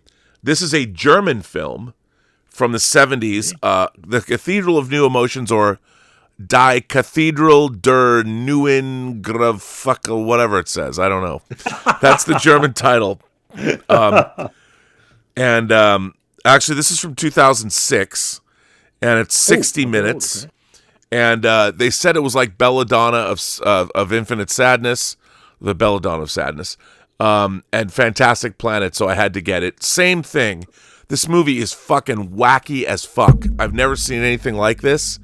I'm glad it's animated. I'm glad I have it. I have to watch it again. I don't quite know what to make of it. But so again, the German title, Rob, is Die Kathedrale der neuen Gefühle. That's a Gefühle. Yeah. Okay. Die Kathedrale der neuen Gefühle. This movie, again, it comes with a great book. Deaf Crocodile does... I don't know how they decide. Like Dennis Bartok, who used to be part of the Cinematheque here, I think he's involved, or maybe he's an owner or something of this company. Yeah. This company fascinates me. Deaf Crocodile fascinates me because I don't know enough about them. But everything, that I've got from them is first rate. And they do a great job. The transfers are great. Great stuff. And if you're not going to buy the Eureka box set, go support Deaf Crocodile and buy Gottfried Kolditz' 2 science fiction films. You will not be disappointed. I couldn't believe it. I just couldn't believe that I'd never seen these before, and they were right up, my alley. Total catnip for me. Perhaps, Rob, they were never sold internationally. Yeah, well, I mean, the Silent Star was because it became first spaceship on Venus, and the Cosmostrator is one of the great, like, for people who build models, the Cosmostrator, the ship that's in first. The design work in this, the spaceships were so cool, and the model work, I mean, the transfer on Signals, when I put it in, I was like, oh my God. And the fact that they shot these movies in 70 millimeter. Yeah. It's crazy. Well, 65 with sound, but they're crazy. And, really, I can't wait to get this Eureka box set because the Eureka box set is Region B, so maybe no one got the rights. Maybe nobody in America except Deaf Crocodile. But there's the two other films that I want, Ilomia, and The Silent Star, which is First Spaceship on Venus. I can't wait to get those too because these transfers are just stunning, and they were restored, and again, you couldn't get them in the United States. So I'd never seen these before. Amazing. I don't even know if they're out in Germany. Rob. Yeah, no idea. I mean it's crazy. So yeah, and as they say, as Eureka says, pitched somewhere between Forbidden Planet, Star Trek, Solaris, and 2001: A Space Odyssey, DIFA's science fiction films are marvels of production design and practical effects work, as well as poignant commentaries on the central issues of the atomic age, including nuclear warfare, rapid technological advancement, and capitalist expansion. The Masters of Cinema series is proud to present all four of DIFA's spacefaring films together for the first time in any format.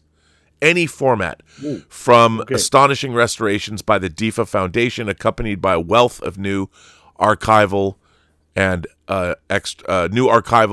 new extras. And this box set coming from Eureka is easily one of my most awaited physical media purchases. So I was blown away by both of these boxes that I got from Deaf Crocodile. So go to Deaf Crocodile. They were limited to their online store. You know, I don't know. I really don't know. And I gotta say, like, the box, there's spot UV printing on the on this. I mean, they don't spare any expense. But you know, the boxes are fine. But the transfer of these DIFA movies is jaw dropping. Absolutely jaw-dropping. They look incredible. I mean, when I put on Signals, and Signals begins with, you know, there's a full-on spaceship with a huge spaceship with a crew, and it's very 60s. It's very sort of Planet of the Vampires. The production design's awesome. And then they get totaled by a meteor storm.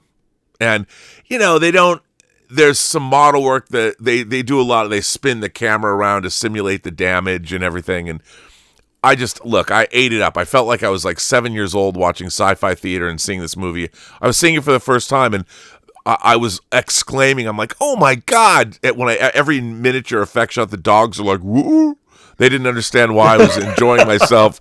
Like I'm sitting in my movie room going, it was literally like opening the Ark of the Covenant and finding something that was from a past that you didn't know existed. I mean, that's exactly what it was. I was having this weird flashback about how have I not seen these movies? Like, I feel like something was taken from me in my childhood that I never saw these DIFA. I mean, I saw First Spaceship on Venus, but it was shitty.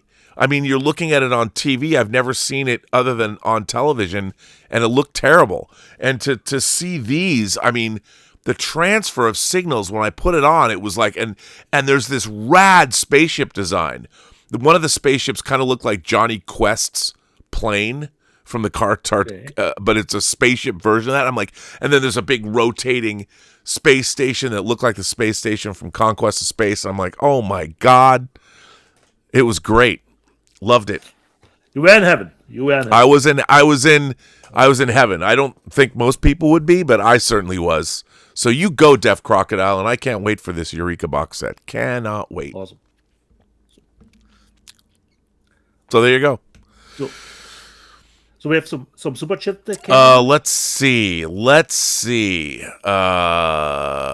Chink in the Armor says, what would a mix of Klingon and Vietnamese sound like? I don't know. Chink in the armor. I don't know. Isn't the language of Klingon already a little bit Vietnamese? Pa pa pa pe, you know. Yeah, it kind of is. You know, Dachal wheat.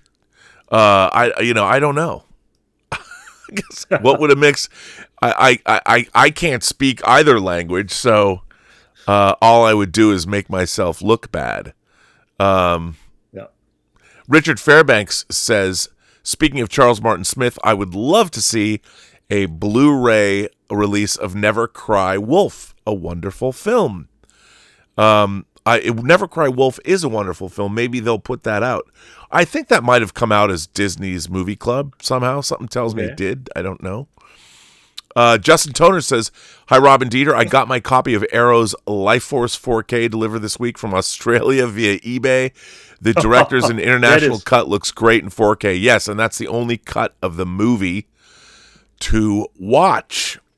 Major Chai Chai says, happy birthday, Rob, and bravo on Chapter 8 of True Noir. Well, thank you, Major. Only 2 to go.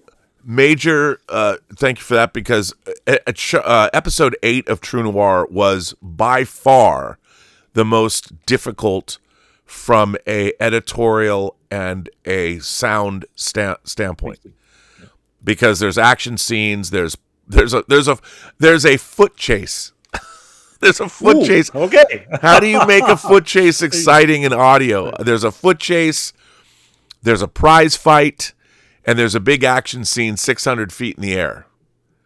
And it was, I have to tell you, it was funny. When I went into the sound mix, normally I'm really excited when I go into the sound mix, the final sound mix, when you have everything in place and we just have to mix it all. And I'm like always excited because we have these I love all the conversations in True Noir because I spent a long time with the performances. But this episode 8, when I listened to the premix, it felt like I was just listening to sludge. There was so much in the mix. I'm like, it just was like, that's what it sounded like to me. And I'm like, this is never going to work. I was kind of depressed, and I have to drive in 90 minutes into LA to get to my mix studio. And I'm like, oh, we're never going to make this work. And and then by the end of the day, I was like, this is fucking awesome. Like, we're listening to the prize stuff in the prize fight. And, it just happens. It happens. You just have to work through it. But, and it doesn't there's conversations in it, but there isn't and then the longest conversation of the whole show is in episode 9. But I'm glad that Major Chai Chai, there are 2 people who get the episodes first. Major Chai Chai is one of them, and Max Allen Collins is the other. So, I got to tell you, to toot my own horn. So for Max Allen Collins, he tells me that he's pleased. I just listened to the new episode. I'm pleased. But if he says I'm very pleased, that's like an epic win. Up. So I sent him the episode Friday night. So when I woke up in the morning. I woke up Saturday morning, and I'm groggy, and Elizabeth's like, "Are you going to make coffee?" She's always like, "Go make coffee," and because that's my morning job, to feed the dogs and make coffee. I'm like, wait. I have to see. So I had to look. If I make coffee angry or happy? Happy coffee? Yeah, am I going to be? I'm like, did I get a pleased, or do I get a I'm very pleased? Because it's Max Allen Collins' book and his script, his adaptation. So let me read to you what Max Allen Collins wrote to me on Saturday morning. This is what he wrote. He wrote, "Well, that's a big wow." I never got that before. He says, "Well, that's a big wow. Magnificent. It goes so many places. The experience is almost dizzying, except you follow it just fine. I am thrilled and grateful to you, Rob. Now wrap this sucker up and we'll get on to the next chapter in our story." And when he Chop, says chop, next, Rob. when he chop, when he says next chapter, he's not talking about the next chapter of True Noir. He's talking about the next chapter of True Noir, but not of the assassination of Anton Cermak. So that was great to hear. That's a big wow. I think I'm going to incorporate that into my lexicon of life. I'm going to start saying, "Well, Rob, did you like it?" I was like, "Yeah, that's a big wow." Have you seen that transfer? That's a big wow. So yeah, thanks for that, Max. Means a lot. So there you go. So what do you want to do? You want news? Do you want news, Dieter? Yeah, if we are caught up, Rob, with the super chats. We are caught up. Actually, no. Thomas Logan. Thomas Logan says, fun fact about a film I omitted from the list.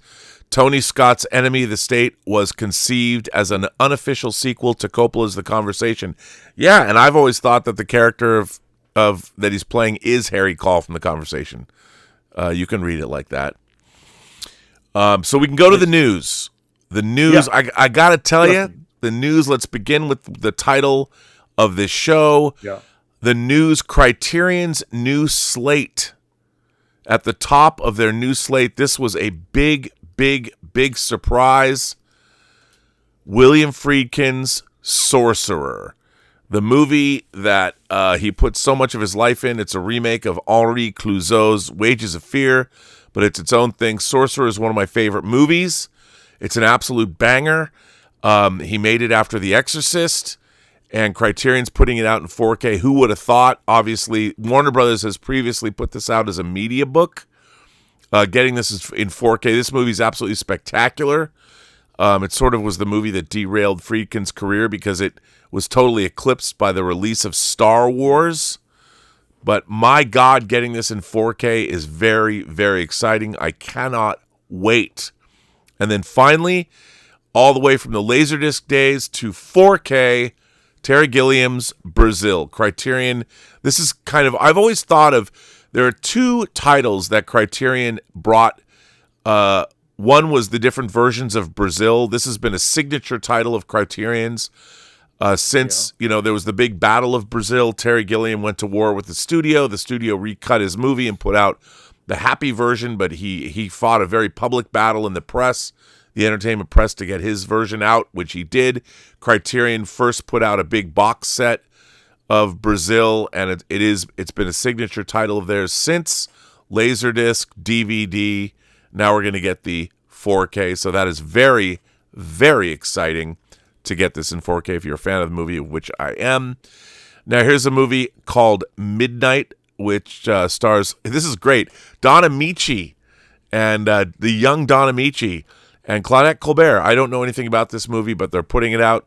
Pretty exciting. Hey. Paul Schrader's Mishima, A Life in 4 Chapters. I really like this movie. Coming out in 4K, I really like this movie a lot.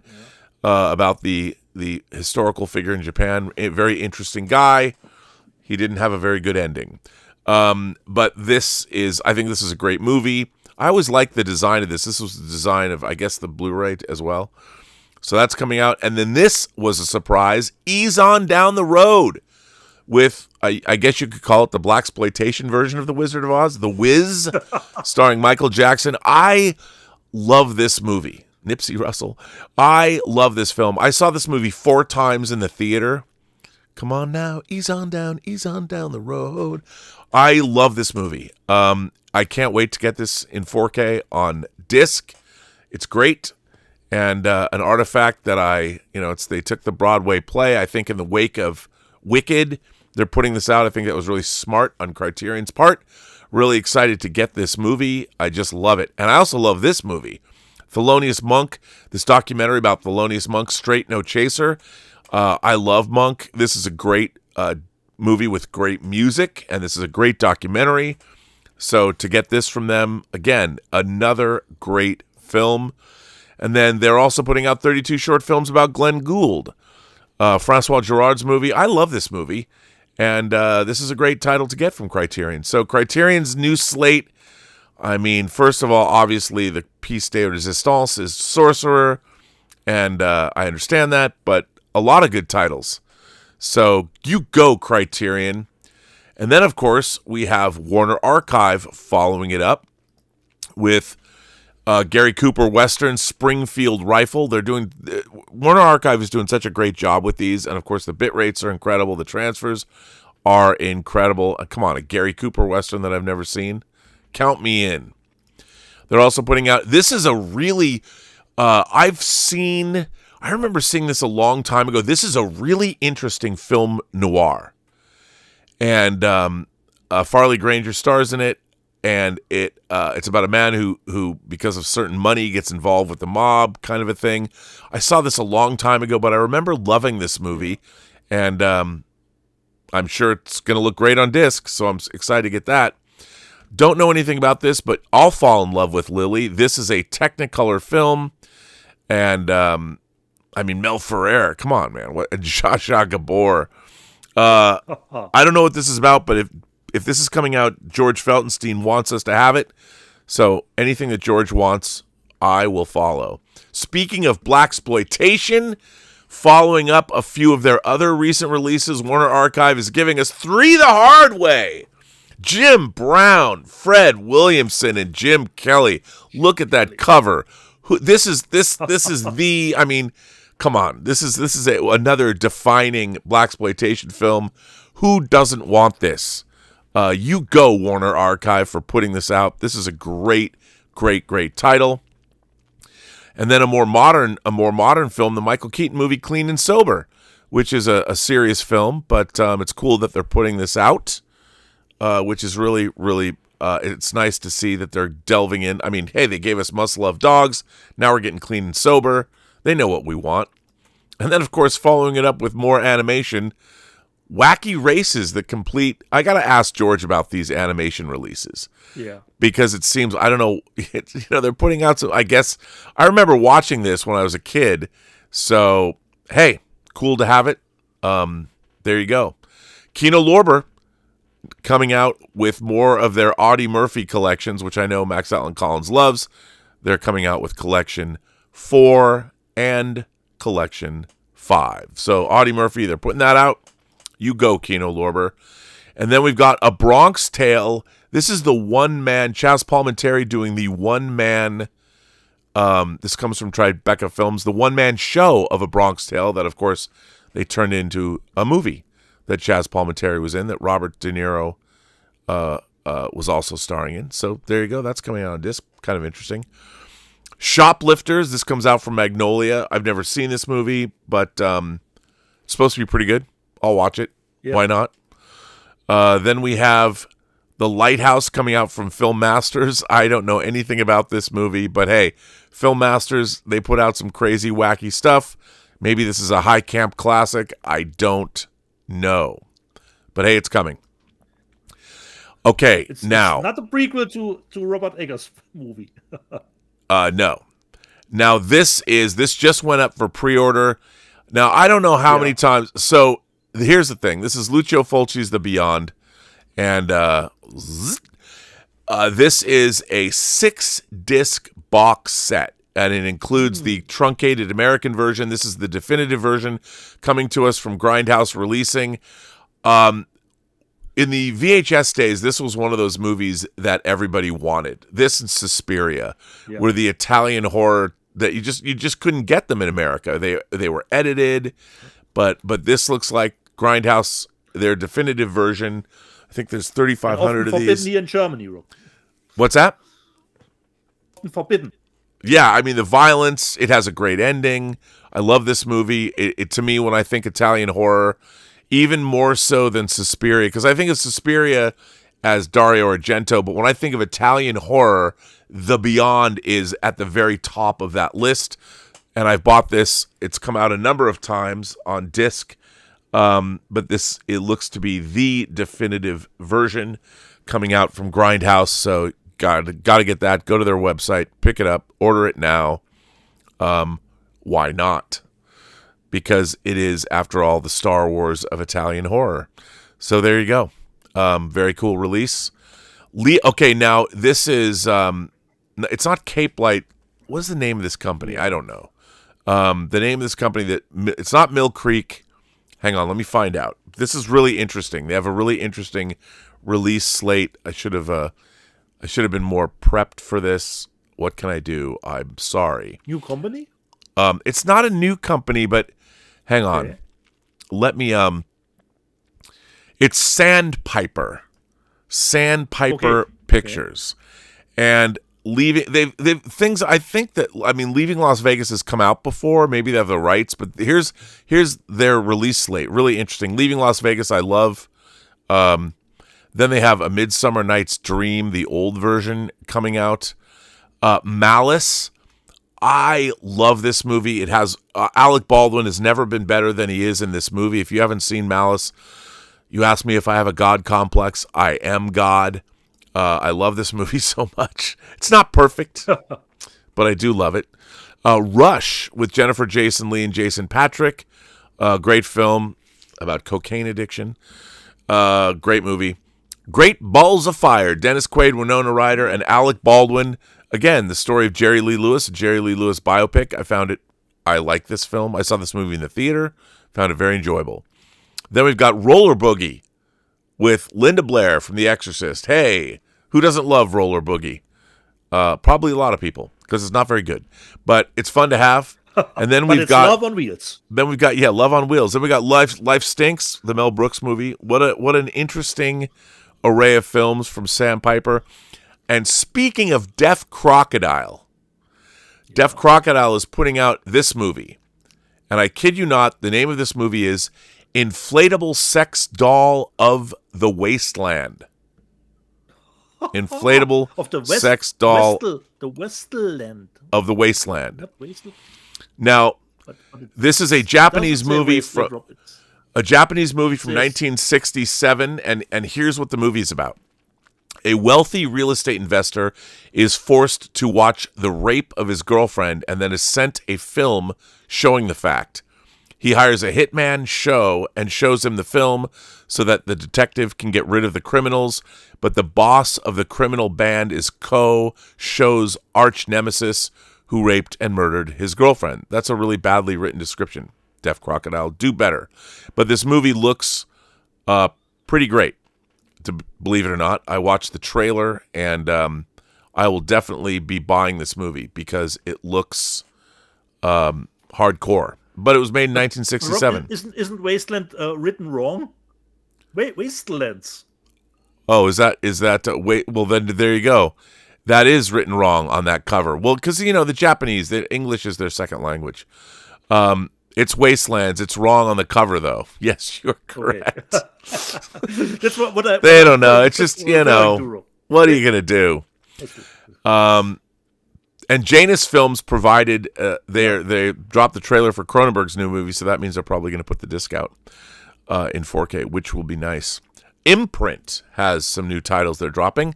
The film focus on Carol Baker. These are their box sets that they do, which Imprint does a pretty good job on. So what's not to love about these? We've got Something Wild, the original, I believe, Sylvia, and Harlow. So here you go, box set of those movies if you're interested in them. They're also putting out a box set of early David Lean movies.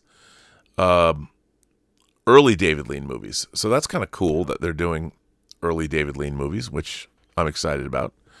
So what's not to love? And there you go. They're also doing a box set of... Wait, did I just... by the way, Warner Archive is also putting out Looney Tunes. They're also doing a box set of Laurence Olivier's... Although I think I just erased it. I'm sorry.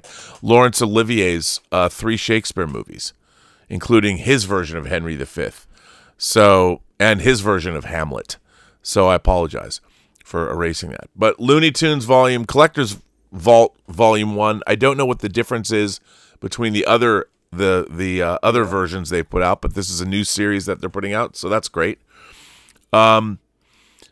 Breaking Glass, a movie from 1980. I saw this movie once a long, long time ago. And it's coming out again, it's coming out. So there you go. I haven't seen this in like 45 years. So the memory has faded, probably. the memory has faded, but Breaking Glass, it's coming out. Fun City, which is a partner label of Vinegar Syndrome, is putting it out. And Brian Gibson is putting this is fully uncut. It's a London punk rocker rises and falls with their group, backed by a hustler and a shady producer. That's what it's about, and it's fully uncut. And so there you go. And I seem to remember this has come out before, but hey, we're getting it again. So there you go. I'm happy. Then we're getting 88 Films is putting out once again the definitive Night Train Murders in 4K. Who's not putting out Night Train Murders? But I think this would be the definitive one to get. Hey, there you go. Capote is coming out. This is great. I love this movie. Philip Seymour Hoffman kills it as Truman Capote in this movie. Really, really good. Enjoyable. Then we're getting The Amorous Adventures of Mole Flanders. What a great cover, by the way. This is coming to us from Kino Lorber, which is exciting. And this is from, of course, Terrence Young, Bond director, made this movie, and it stars Kim Novak and Angela Lansbury, Leo McKern, who was one of the great number twos, and Vittorio De Sica. So they're putting this out. I've never seen this movie. I've heard of it, but hey, there you go. I'll watch this. And then, of course, I went and saw this movie. I got tickets from a radio station and took this girl, Lisa Hammerly, who I will see at our 40th high school reunion. We were in the 6th grade when this movie came out. Prophecy the monster movie. Everybody remembers the kid who gets in the sleeping bag who gets toasted by the monster. This is not a great movie. John Frankenheimer directed this. I think he was still in the throes of alcoholism, but hey, it's mercury in the water supply has turned a bear into a giant gummy bear. This is the giant gummy bear monster movie.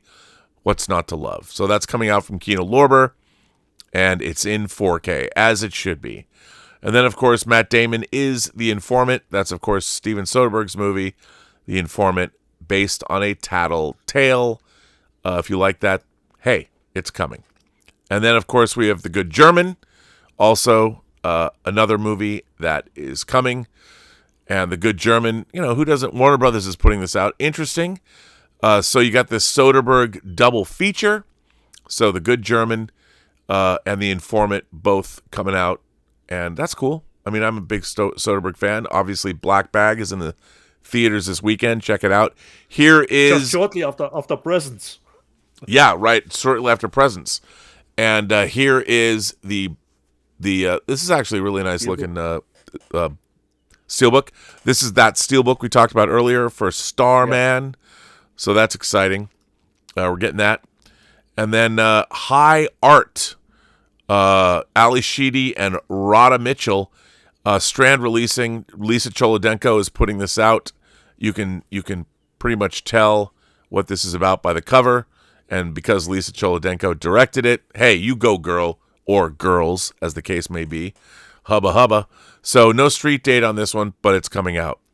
Then we have The Dish and the Spoon, which I really know nothing about, but Music Box is putting this out. And Greta Gerwig and Ole Alexander star in this movie. And that's coming out. And the quirky romantic comedy follows Rose, whose life changes after discovering her husband's affair. Devastated and reeling, she soon crosses paths with a maroon British teenager in a boarded-up Delaware beach town, and the two begin a peculiar friendship as they drink their way through town, act out dream scenarios, and get to know each other's pasts. This eccentric and insightful film illustrates just how we navigate change and loneliness for better or worse. This is from 2011, and it has some special features, so there you go. That's pretty cool. And what's next? Here we go. A Mary Pickford set is coming out. Silent Mary Pickford set is coming out from VCI. And I guess, it's The Little American. It's not a set. It's just The Little American. Yeah. Cecil B. DeMille's The Little American. from 1917. So that would be interesting. I've never seen it, but it's Cecil B. DeMille. Hey, what do you want? The Hunt is coming out in 4K. Nice. I know this has already come out, but now they're putting it out in 4K, which is great, just in time with our new administration in the office. And then, of course, Dirty Rotten Scoundrels coming out. Nice. Dirty Rotten Scoundrels is coming out from British's Final Cut Entertainment, so that's good. And then Imprint, I think their Imprint Asia is putting this out. Dieter, you might like this. Vengeance of a Snow Girl. This is Imprint Asia. Yeah. I don't know much about this, but I can tell you, Lo Wei, director of The Big Boss and Fist of Fury, joined the Shaw Brothers in 1965 and helmed more than a dozen movies for the studio.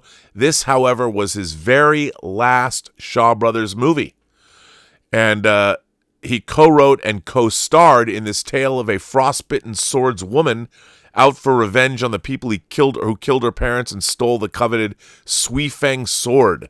An audience can only marvel at Li Qing's talent as she struggles to kill her enemies and cure her hypothermia in time for the final snowdown. Get it?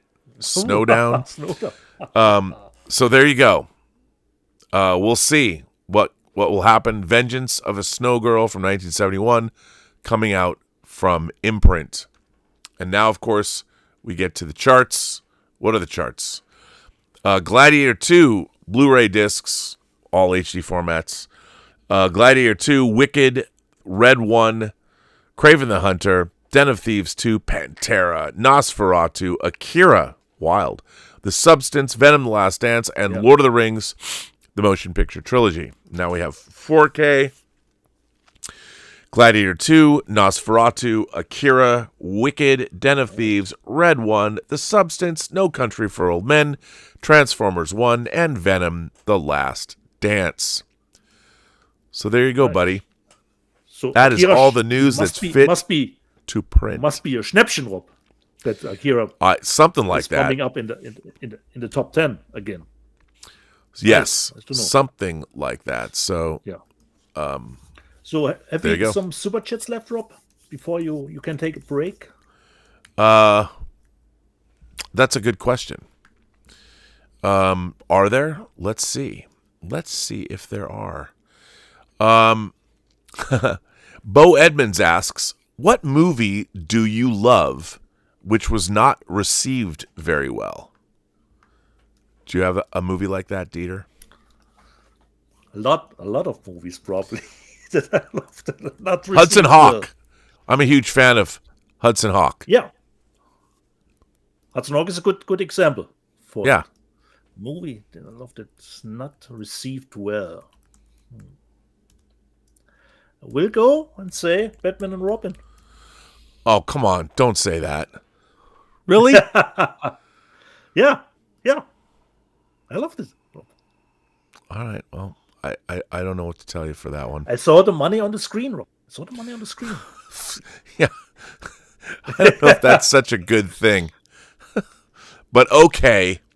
The money was on the screen. Batman and Robin, you heard it right here. Yeah. Let me just say that there's more super chats. Let me get to them. Yeah. So that was from Bo Edmonds. Andy Haynes says, I watched Seconds. I liked it. I didn't love it. Great cinematography. That ending accompanying gnarly sound effects certainly stayed with me, though. I can understand that. It's more of a quiet film. I get that. I love the movie, but I understand. I can see that. But if the ending sticks with you, Rob, that's always a big plus. It is a big plus. Yeah. Yeah. Castle Grace Skull gifted a Burnettwork membership. We will be having a member call next week. The Vixter said, saw Black Bag. Great, stylish, and smart spy thriller, plus seeing Cate Blanchett on stage on Tuesday in The Seagull. Well, that's cool. I love how the Vixter sees lots of movies and hits the theater. Yeah. I think that's great.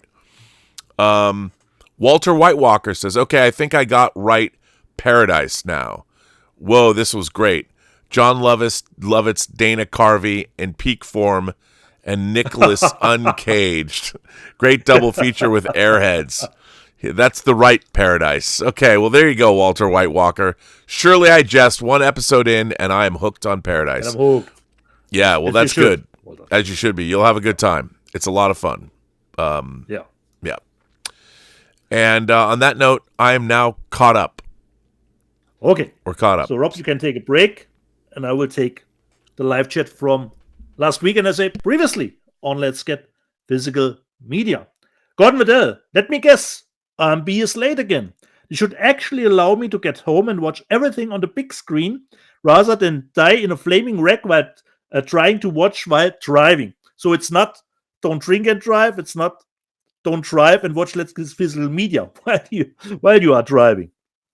I admit I fall asleep in the second half of the Oscars, but Conan was okay, which is understandable. I admit for us, it's in the middle of the night. I didn't made it through the whole ceremony myself. And luckily, Thomas Logan didn't spoil anything for me. Immediately when I woke up, I get back to the Oscar ceremony and watched it completely. I admit the Bond thing from the Oscar ceremony felt like a memorial ceremony after death. And indeed, it is. Jose Taco. Some voters didn't see all the nominated movies. Yeah, I've heard that too. Kenneth Colton.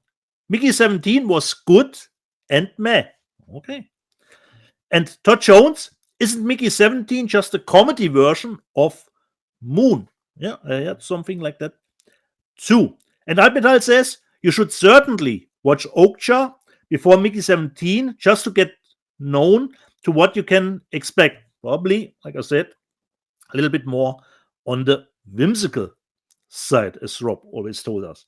Robert Thomas Watson, the title Mickey 17 tells me nothing. And strangely, in Germany, the title is the same. They didn't tell us anything either here.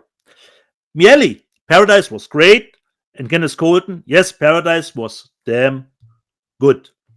Gordon Waddell, Paradise was great, but the finale was not as good as the previous two episodes. Was disappointed at the resolution of who the killer was. Gone. I just allowed you to come back here with your shuttlecraft in the shuttle bay. You're living on thin ice, Gordon. You're living on thin ice here. BCH, I'm going to try Paradise soon. It better be good, Rob. And Kenneth Colton, the sad part is waiting 2 years for a second season. And Major Chai, everybody who watched Paradise know what she is referring to. The V is so worth it. Yes, it certainly is as a gaming console. Major Chai, Reacher lost me at season 2. I tried 3 seasons of season 1 of Severance and couldn't get into it. Okay. Kenneth Colton, Reacher season 3 is great. And Castle Grayskull, Reacher is super fine without a shirt on. Ooh la la. Okay. Gordon Waddell, considering Daredevil. I agree with Dieter. I really hope Daredevil gets better. The CGI fighting was not good. There was a lot of plot holes and fan service. Justice for Foggy. Made something good here, Gordon. Joseph, considering my accent, yeah, it's the accent. And Clarence Maxwell, everyone dreams of Dieter. I hope not. And Alpenthal, so when do we get Dieter in a panda costume? I hope not so soon. And Miele, Dietz can have my wife. What are the shipping costs, Miele? Tell me about the shipping costs for that. And Timey Wimey Limey says, do Android stream of Electric Dieter? I don't hope so. Fox 1 says, Dieter sounds great when he's yelling, show me your papers and get on the train. Todd Jones, Reacher's a bit boring, though he never fails. He's like a Mary Sue. Okay. Razor, the brother from Stubble McShave, Razorburn. I love Kraftwerk and Adventure Square. Loved Kraftwerk too. And Robert Thomas Watson asked me, does Dieter ever get any Italian exploitation films? I surely have my fair share of them, considering the Fulci stuff and something like that. Gordon Waddell, the Constantine movie is a lot of fun, and I'm a big fan of Keanu, but Matt Ryan from TV is the definitive John Constantine. Nice. Albion, I never saw Constantine for some strange reason. Always, you can close that gap. at some point, perhaps before we will get to the sequel. Max Relax, love the Germans, great people, but the Dutch are from the Netherlands, Holland. I will do any comment on that. I just let it sit there. Tim Entz, the Gladiator sequel was pointless, just a replay of the superior original. Lord Hoth, I'm 100% with Europe. I'll never watch Gladiator 2 again. Alex Rodriguez, Gladiator 2 is the definition of pointless. And Max Relax says Gladiator 2 is like Jaws 3. And Alex Rodriguez continues, at least Jaws 3 was in 3D. Gordon Waddell, I actually canceled my Gladiator 2 Steelbook pre-order. The CGI was awful, and the sharks destroyed any verisimilitude. Critical Nature, Scream 6 was decent. I actually quite love Scream 6, especially the ending in the theater, which is totally filled with nostalgia, considering the whole series. I would have loved to visit that set. Eucalyptus, Paradise Episode 7 is peak TV. The Blue Corner, I wish Germany would be better at using the original movie titles on their releases. We can't do that, Blue Corner. You always have to sell the movie. What is in the movie? You have to give a little synopsis, if possible, immediately with the title. Joshua Gonzalez, the director of The Brutalist, is in Funny Games. Yeah, but not the original one, the remake that Michael Haneke did himself. Critical Nature, Terrifier 1 was crazy, 2 was disgusting, 3 was brutally insane disgusting. That's how I would describe these movies. Clarence Maxwell, Terrifier 2 was as close as we'll ever get to a new Freddy. 3 was too mean-spirited. BCH, I find the fascination with Terrifier strange. And John D. 212, Rob loves the brilliance that is Terrifier. I don't think so. Gordon Waddell, does anybody besides Dieter actually watch the Terrifier movies? Well, Gordon, if you pay attention to what we are doing at the show at each beginning, the box office results, you would know that Terrifier 3 made, I think, around 90 million worldwide. Considering a $3 million budget, that's I don't have 90 million, so a lot of other people probably have seen it. And I can tell you, my theater was packed when it came to Terrifier 3. Max Relax, a double espresso in the morning is required to be part of Italian culture. I can second that. I have a friend who is from Italy, and a double espresso in the morning is mandatory. BCH, Dieter is going to need 10 minutes to put that back together. Considering a special edition, that's a good minute to know that the special edition is really worth it. It's not about putting the other thing back together. That takes half an hour. Todd Jones, for those of us who are mere consumers of entertainment, it doesn't matter who makes something as long as it's good. No Money G, I love that movie, Sky Captain. We too can't wait for the 4K. BCH haven't thought about Sky Captain in years. So it's nice that the movie is coming back in 4K. And Major Chai thinks Rob needs, considering he always gives us the synopsis of the movies that he's in the news section or that he's gotten over the week. And Major Chai says Rob needs to narrate movie trailers. That would be a good idea, Major Chai, but he probably will always get sidetracked and say, that trailer is not good, you need to edit it, it doesn't sell the movie, you wouldn't get through it. Where Major Chai knows what's up. Yeah. Albinal, Pink Floyd in Pompeii is legendary, but not my cup. Exactly, Albinal. You and I park our shuttlecraft in the same shuttle bay. And Rob, in the news section, if you remember last week, you brought up the movie Mother Couch. And I have to finish up the trilogy because the sequel is called, like Miele says, Father Recliner. And the third one in the trilogy comes from Alex Rodriguez and says, Sister Stool. And then we have a complete trilogy with those 3 movies. Sister Stool PCH does not seem like an appealing time at the movies. No. So we have Mother Couch, Father Recliner, and Sister Stool. BCH. So Bottoms is finally getting a Blu-ray release, but we are still not getting The Empty Man. Yeah? There's some injustice in the world, but I'm really looking forward to getting Bottoms. Charlie the Unicorn. R&B really knows how to make people feel great. And considering Castle Grayskull mentioned people are not aging well, I don't know who she's referring to. The Alex Sorback. Dieter, come on. Hair's overrated anyway. Yeah. Hopefully it is. Todd Jones, not aged well. Dieter is still an Adonis. When I saw Parker Shuttlecraft in the same Shuttle Bay. The check's in the mail, by the way, Todd Jones. Kevin Wellburn. Dieter is not a god. He is a physical media god. Todd Jones. Didn't Rob turn down making out with some hot chick at the movies to watch the movie? Yeah, but it wasn't Force Awakens. It was The Road Warrior. Totally Julie fine. Williams. Yeah. Miele. Now I just need a buzzer. No, Miele. Even the buzzer has to be earned.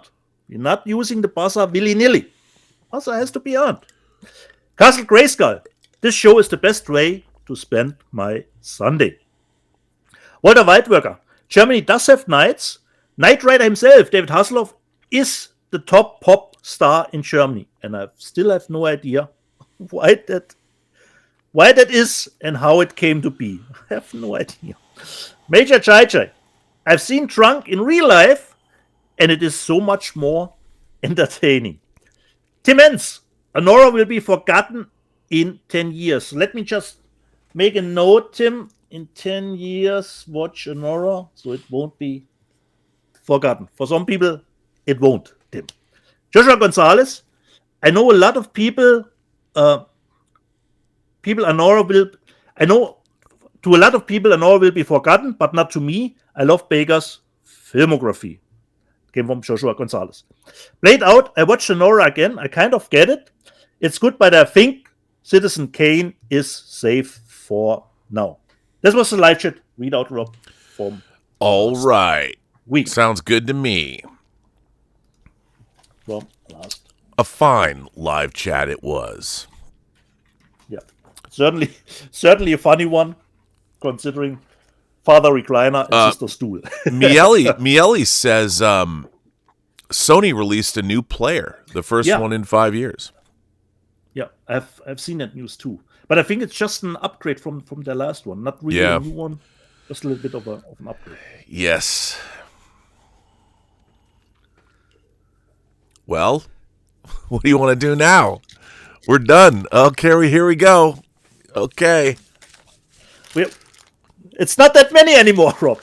We're getting down from to the it. Star Trek experts, Rob, from the Star Trek expert, they want to ask you about this episode. Yes. Okay. That's a very famous episode of Star Trek from the first season, which, by the way, they completely ruined in Star Trek Discovery, if I can just say that. Yeah. Of course, what doesn't, everything was ruined by Star Trek Discovery. And when I say everything, I mean everything was ruined by Star Trek Discovery. Yeah, you read that short letter this week, Yeah. You didn't want to get upset. Dude, that letter, I couldn't get through it. It made me upset. I just kept getting more and more upset. So the Star Trek experts want to know, Rob, when did the Guardian of Forever originate? When did the Guardian? Since before your sun burned hot in the sky.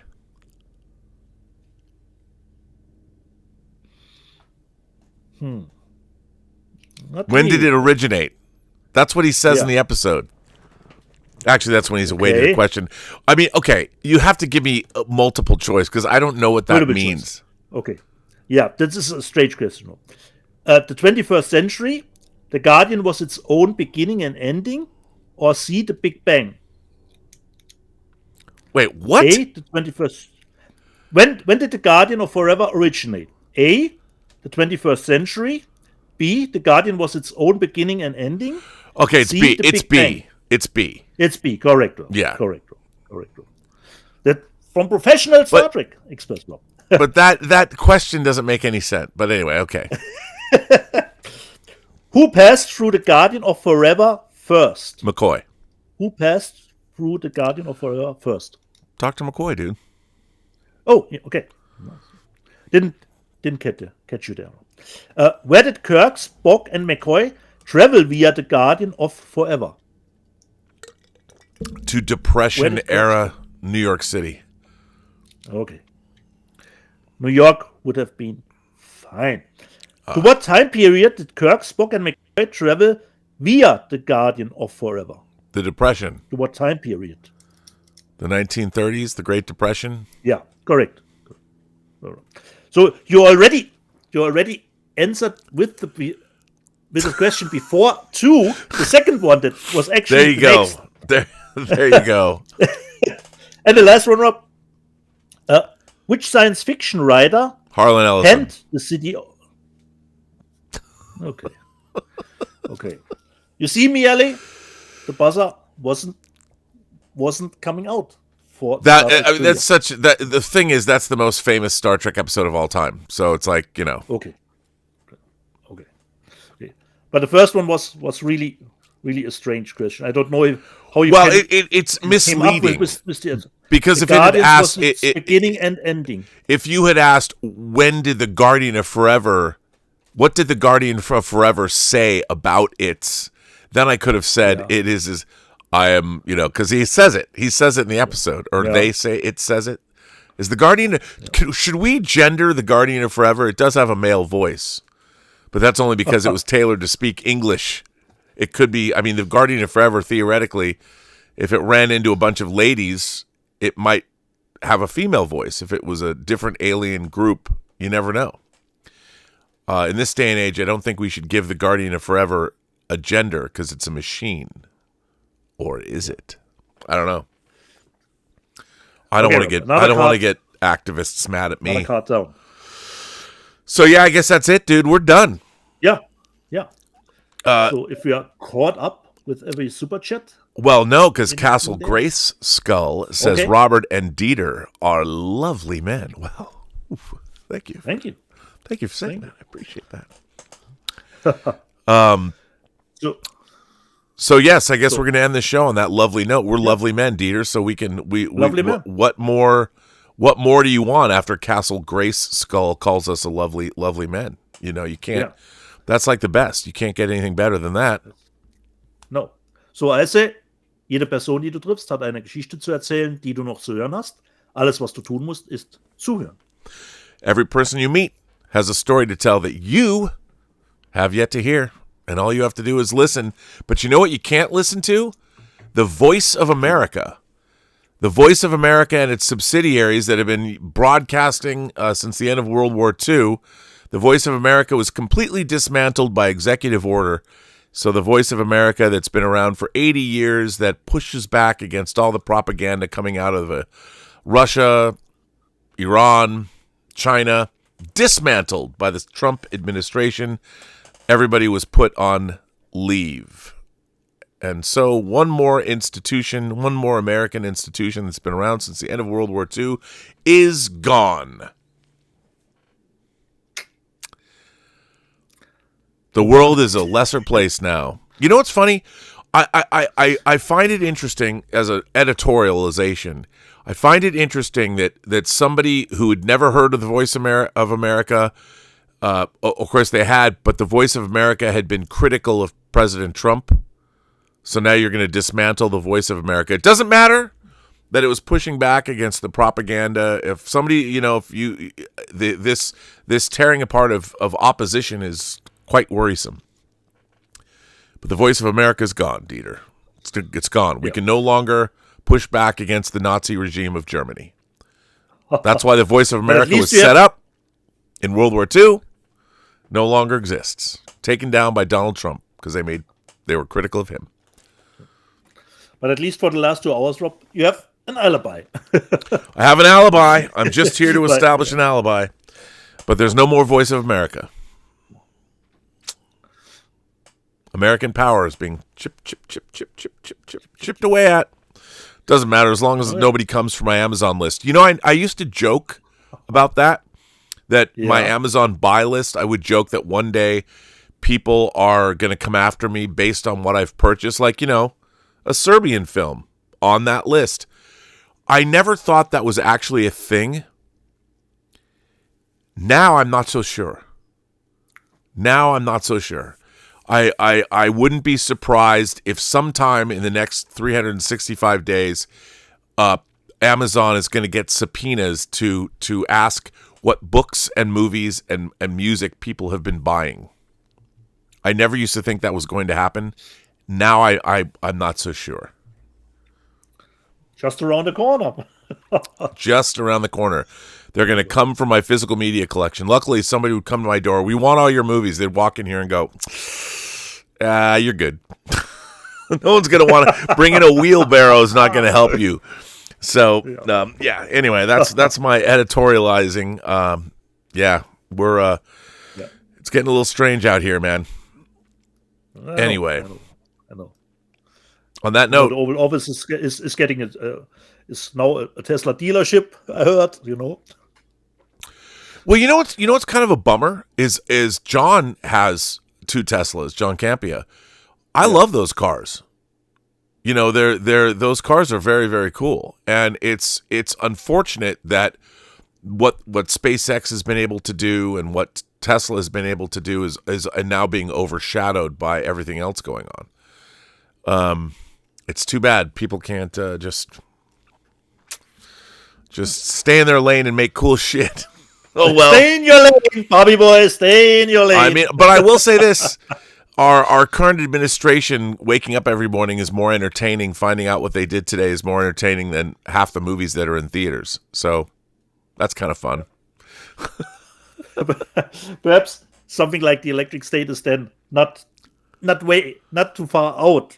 I know it's happening. No, it's the Voice of America thing was a bummer. I was reading about it this morning when I got up. How there's no more Voice of America. Strange thing to want to dismantle, but I understand. Yeah. I don't understand, but it's weird that But what can you do? On that note, we should get out of here before I say something that people get all mad at me about. You have Trump derangement syndrome. No, I don't. It's just they turned off Voice of America. They squelched the Voice of America. But on that note, we will be back here. I will see you later, probably on maybe a Robservations again. I like going back. I hadn't done a Robservations in 10 days. But I've got 2 more episodes. I'm trying to finish the editorial on the last 2 episodes of True Noir because I'm going to Oregon. I'm going to Portland on the 28th. Yeah. Wait, 26th, 25th on Tuesday, a week from Tuesday. I won't be on the John Campia show because I'm shooting more crisis medicine. We're doing crisis medicine. The other question, Rob, will you be on visiting CinemaCon with John this year? Yes, I'm going to CinemaCon this year. It's in April again. Yeah, it's the week after. It's the first weekend of April. It's the first Monday in April, CinemaCon. It will be probably very interesting considering how the box office at the moment is. Yeah, I mean, and what they're going to show. I mean, they might show. Yeah. Are they going to show Thunderbolts? They'll probably do a big Superman presentation. It'll be interesting to see. I'm looking forward to it. I'm looking forward to CinemaCon. So we're looking forward to your reports about it. Yeah, it'll be good. It's going to be good. Nice. All right, everybody. On that note, we're out. See you next week. We'll see you all next week.